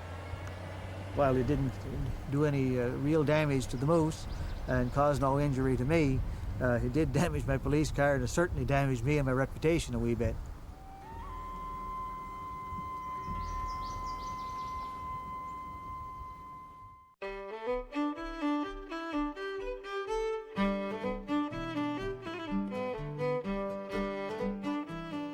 In Grossmoor National Park, on Newfoundland's northwest coast, two biological studies, one on vegetation, the other on calf mortality, are revealing the long-term effects of moose on the island's ecosystem. Shane Mahoney, Newfoundland's chief wildlife biologist, works closely with Grossmoor Senior Park Warden Chris McCarthy, studying moose from a bird's eye view. The research on moose here in Grossmoor National Park is a fairly elaborate effort to try and understand what kinds of ecological impacts this large grazing animal, browsing animal, is having on the ecosystem of this very majestic and beautiful natural area.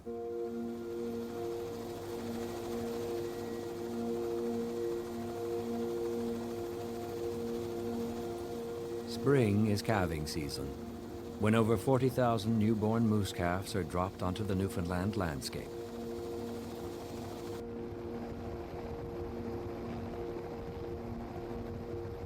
Although extremely protective of their young, cows and bulls remain curious about the science going on all around them.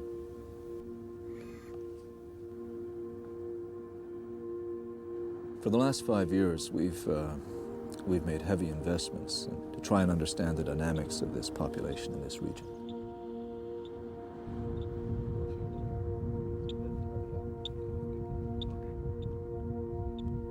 We have used the latest and most sophisticated wildlife technologies in order to do that, including the latest generation of radio telemetry hardware, which is Global Positioning System radio collars, which are able to locate these animals for us up to 8 times a day with great accuracy, less than 50 meters, in some cases far less than that.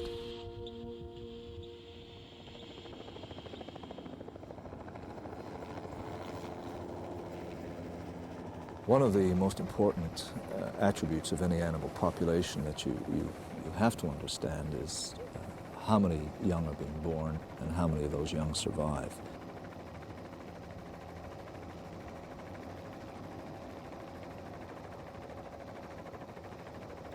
On this day, Warden McCarthy and biologist Mahoney are searching for moose calves. There are over 16 moose per square kilometer in parts of Grossmoor National Park, so it's not quite like finding a needle in a haystack. Okay, the animal's on my right side. In the high mountains of the park, they come across a cow and her calf. 3 o'clock now, the animal is. Oh, see how aggressive she is there with the ears back there? There's a bull up here farther. Moose cows are especially fierce defenders of their young and will stand up to anyone or anything that threatens their newborn. Female moose are very large, they're very aggressive, they have a very strong bond with their calves, and they can be extremely difficult to deal with. Collaring calves is risky business. Using their immense size, weight, and speed, moose mothers have been known to trample inquisitive scientists. Well, Well, they want to get off on the ground in a little bit of comfort without having to worry about a big cow coming back and trampling them. So my function now is to keep the cow away. Because once he goes back and lands, he loses sight of where the cow is and you have to pick her up. So what I'm doing is just stand above, keep the cow in sight. Nice looking animal, isn't it, Max? Yeah. No problem with her condition. Oh, no. She wants to get back to her calf. She got the good, I call it, motherly instinct. See her learn off. She knows she's willing to face a helicopter to get back to her calf.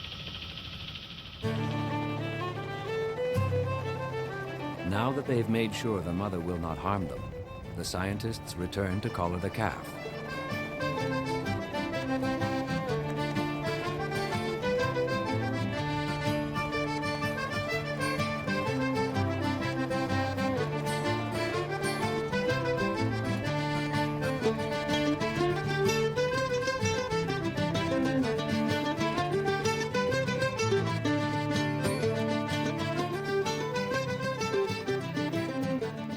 We are really interested in understanding mortality from birth onwards, because we know from our previous work that in the first couple of weeks of life there's a tremendous burst of mortality.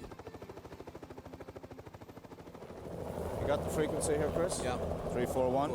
Let's get our measurements first. Young calves are the most vulnerable. So in order to measure that, we have to capture calves which are very young.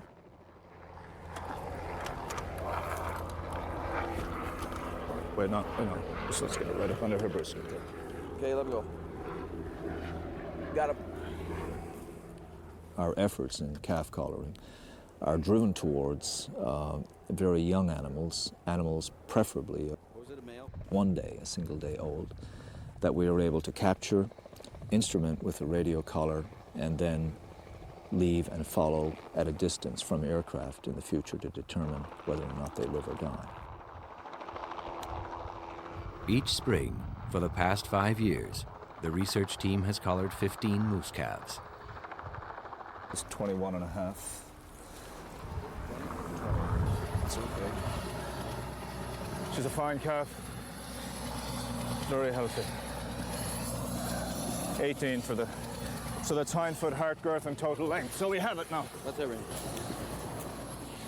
Knowing how and why these animals either live or die helps scientists determine how much of the island's balsam fir they will consume, how many car accidents might occur, and how many hunting licenses need to be issued come fall.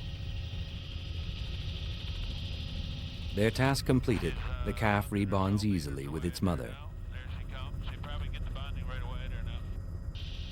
Within the next 2 weeks, this defenseless calf has a 1 in 5 chance of being eaten by one of the island's large black bear population. If that happens, Mahoney and McCarthy will know about it.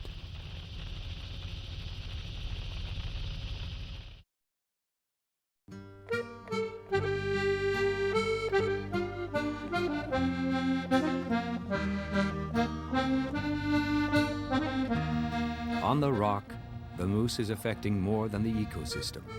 It's changing the habits of wildlife, like the black bear, the only natural predator on the island moose truly fear.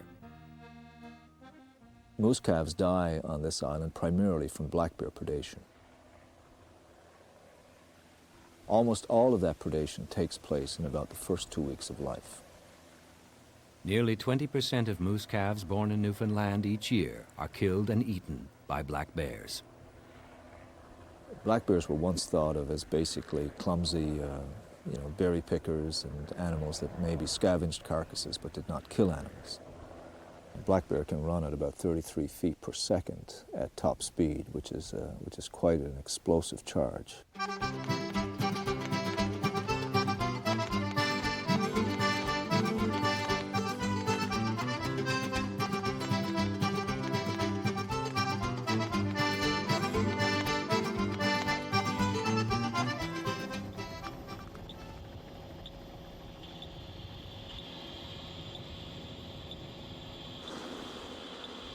Park warden Chris McCarthy has tracked a radio collar signal high into the long-range mountains.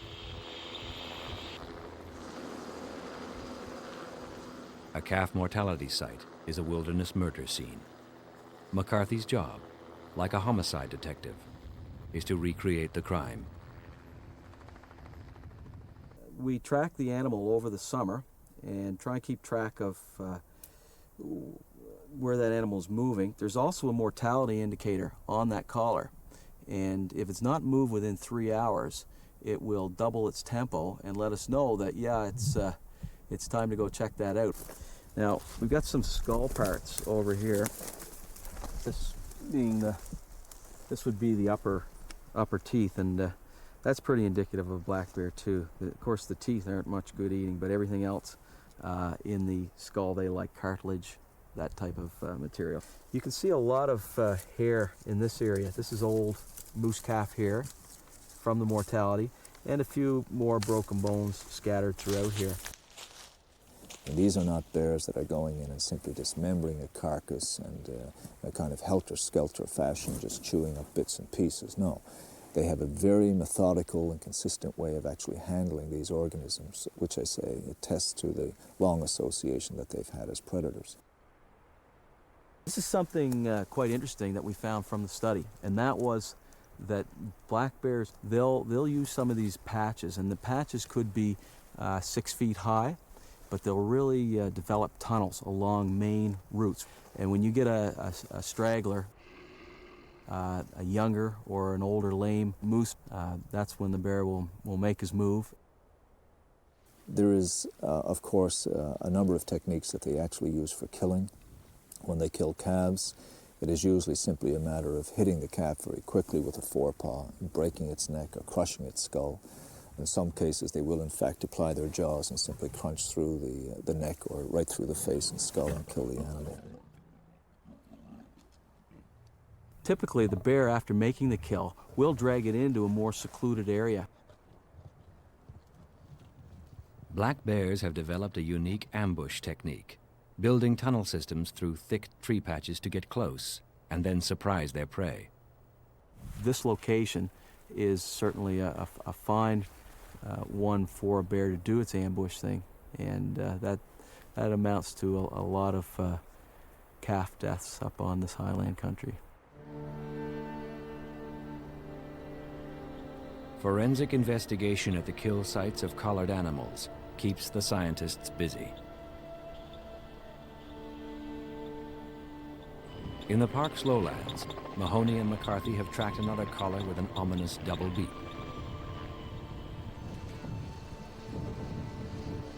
This time, a bear has brought down an adult moose.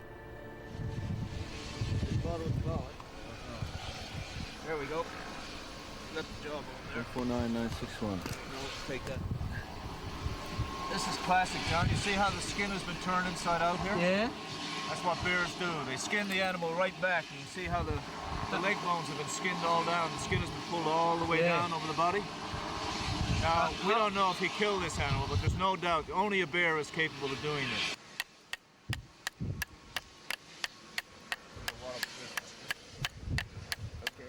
They crack open a femur to check the animal's bone marrow, an important determination of health before death.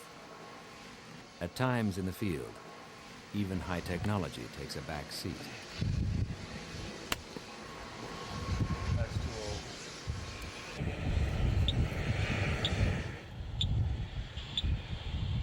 At another kill site, a new detective mystery unfolds. They can't find the radio collar or the animal. Finally, the mystery is solved. This site is the work of poachers who have cut the collar off the animal and thrown it into a bog. I don't know if you get any sound on that. Cut there, found the antenna, stopped, couldn't cut through the antenna, went back here and cut it off. That's classic, boy. Look at that. Perfect cut. And then ditched in here. Well, that was worth checking out.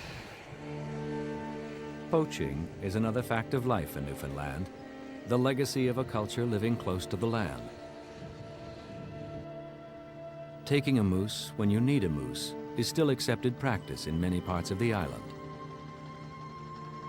One man, hunting illegally and not knowing a radio collar's function, brought it home along with the carcass.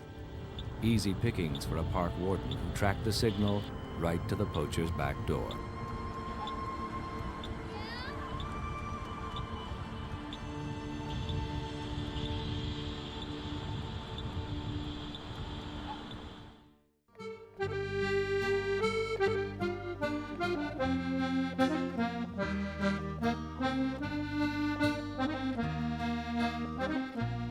Autumn has arrived in the Newfoundland highlands.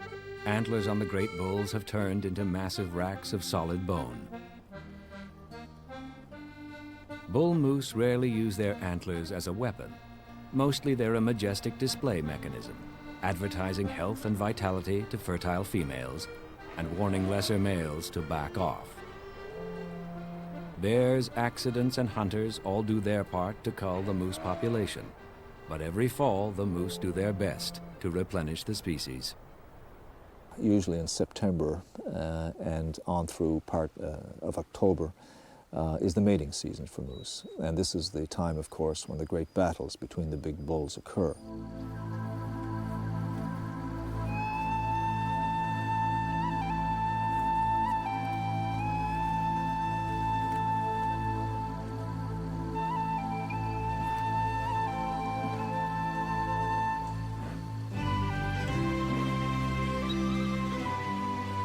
Large males will go well in excess of 1,000 pounds. And moose actually have gone to 1,800 pounds in some cases, so they are truly a monstrous sized animal. The largest male will be the male that will actually gain access to the females. Any individual male may in fact have to fight with a number of other males to establish who is dominant.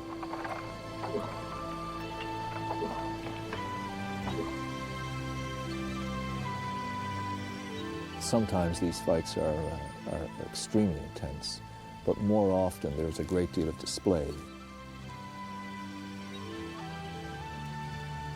Certainly some of the larger bulls can command a larger harem. The other males, the inferior males, they'll immediately stand down.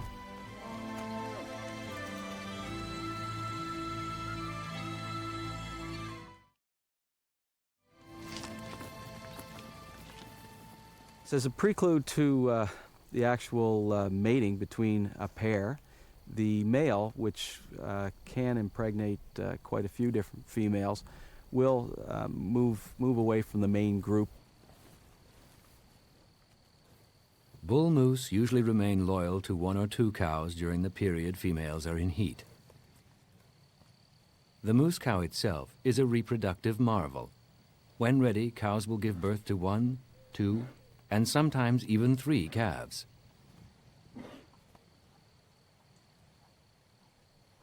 When the male approaches the female indicates her readiness by allowing him to get a little closer.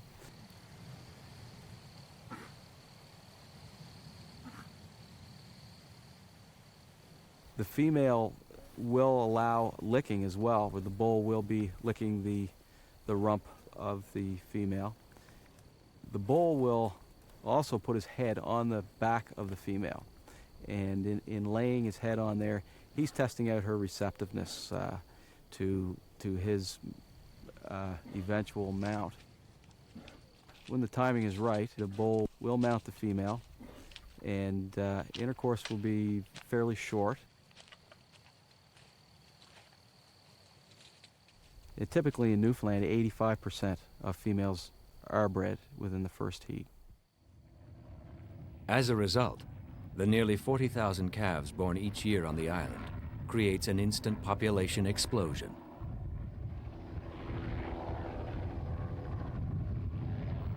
While moose mating rituals are unfolding in the backwoods, in communities across Newfoundland, hunters are getting ready to get their moose. Like to go hunting, hunting in the fall. Like to go hunting, answer the hunting call.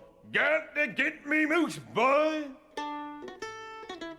Well, Well, first to get a moose license, you apply for 6 whole years at $35 a crack gold man. For 3 autumn months each year, hunters take to the hills for 2 important reasons: moose meat and moose management. Nowhere near civilization, 300 miles away. But I got to get me moose, boy. Like to go moose hunting, hunting in the fall. Like to go moose hunting, answer the hunting call. Got to get me moose, boy. To get you where you're going, it's a Hilton on 4-wheel. I mean, when you consider that we only have about 550,000 people, to have about 50,000 of them actually engaged in the pursuit of one animal in the fall is quite extraordinary. They were on their way to our backyards and the way was off to theirs. Get me moose, boy. Like to go moose hunting, hunting in the fall. I don't know how far I went to it, but I tried it. And then you'll use the knife to finish the Oh, you need the knife. skin, yeah.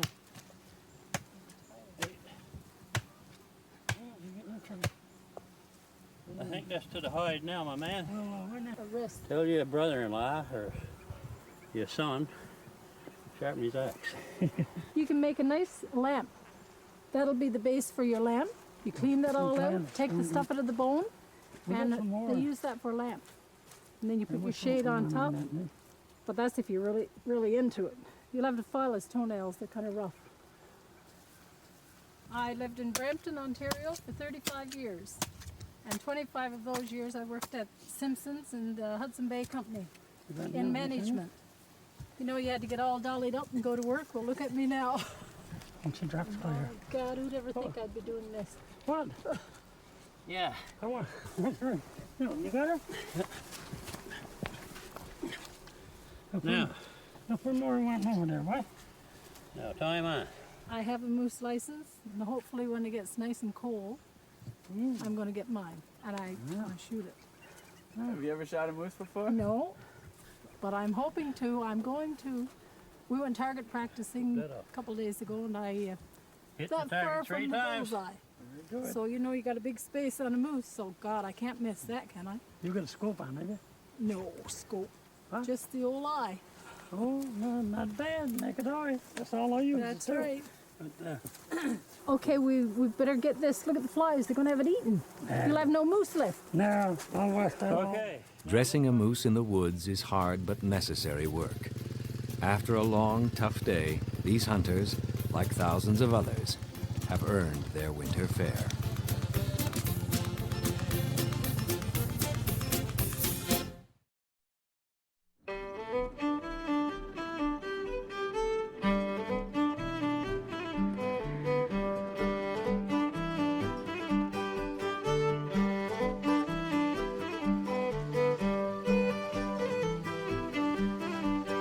Although the moose has changed the delicate balance of Newfoundland's ecosystem, it has also contributed greatly to the island's culture and folklore. One could say it's been a good fit. The culture here was based on a tremendous backdrop of isolation. Each small community was accessible only by boat, pretty much isolated from every other community. A man's fish was his currency, and from that he received everything else that he required to live and to raise his family.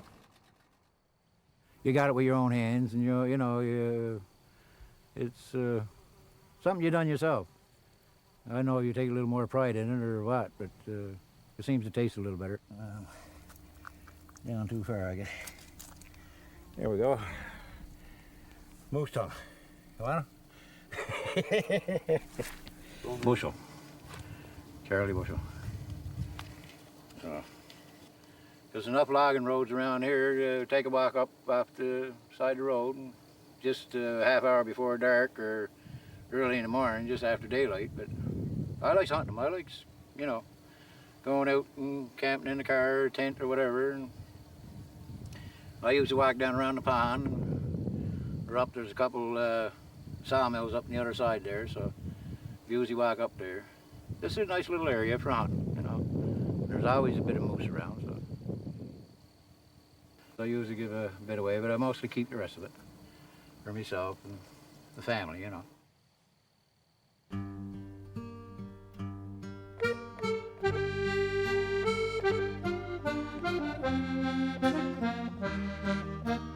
Moose remains an important food source in Newfoundland and is found every night on dinner tables across the province.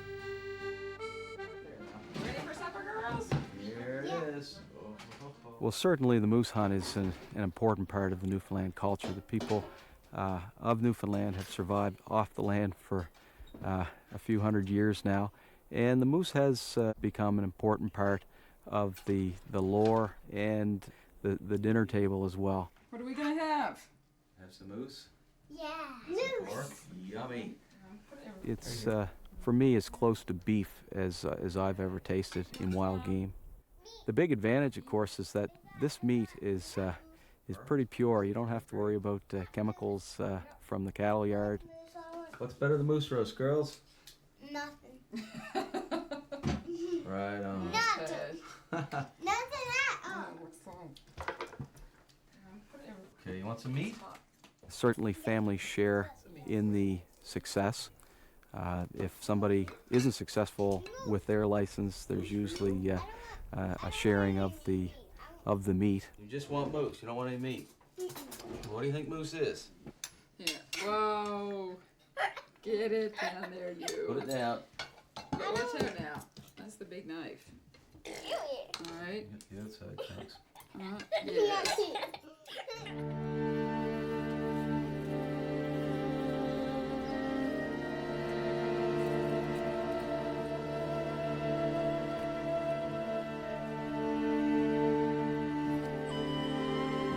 In 1904, the moose was introduced to Newfoundland, and from those first 4 animals, 1 million have come. One of the most beautiful, rugged islands on Earth has been changed forever by this massive, voracious herbivore.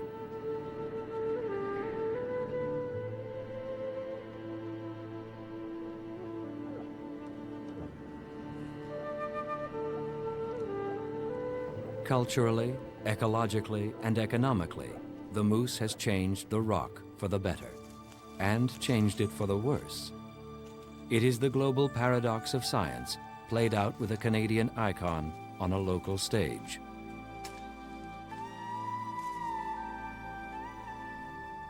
An animal that did not evolve here naturally has achieved amazing success in the Newfoundland environment and made a lasting impact on the island's history and culture.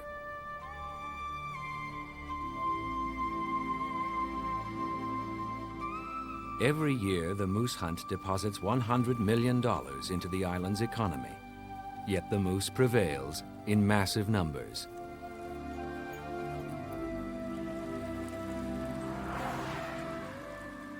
It has become a real hazard on the road and eats so much vegetation that it not only conflicts with Newfoundland industries, it's affecting the natural community of the island.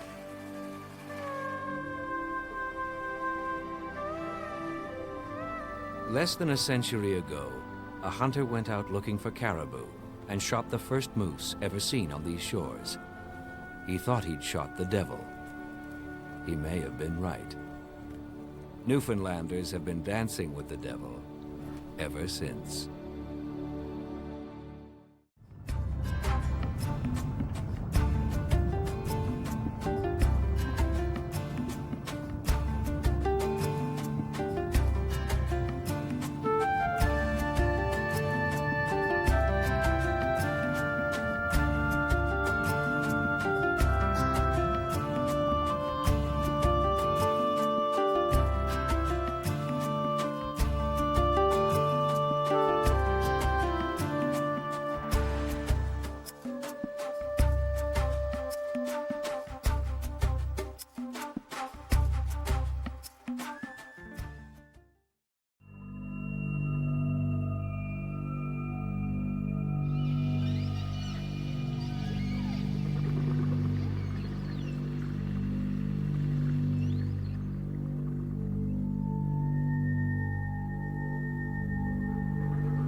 Nothing.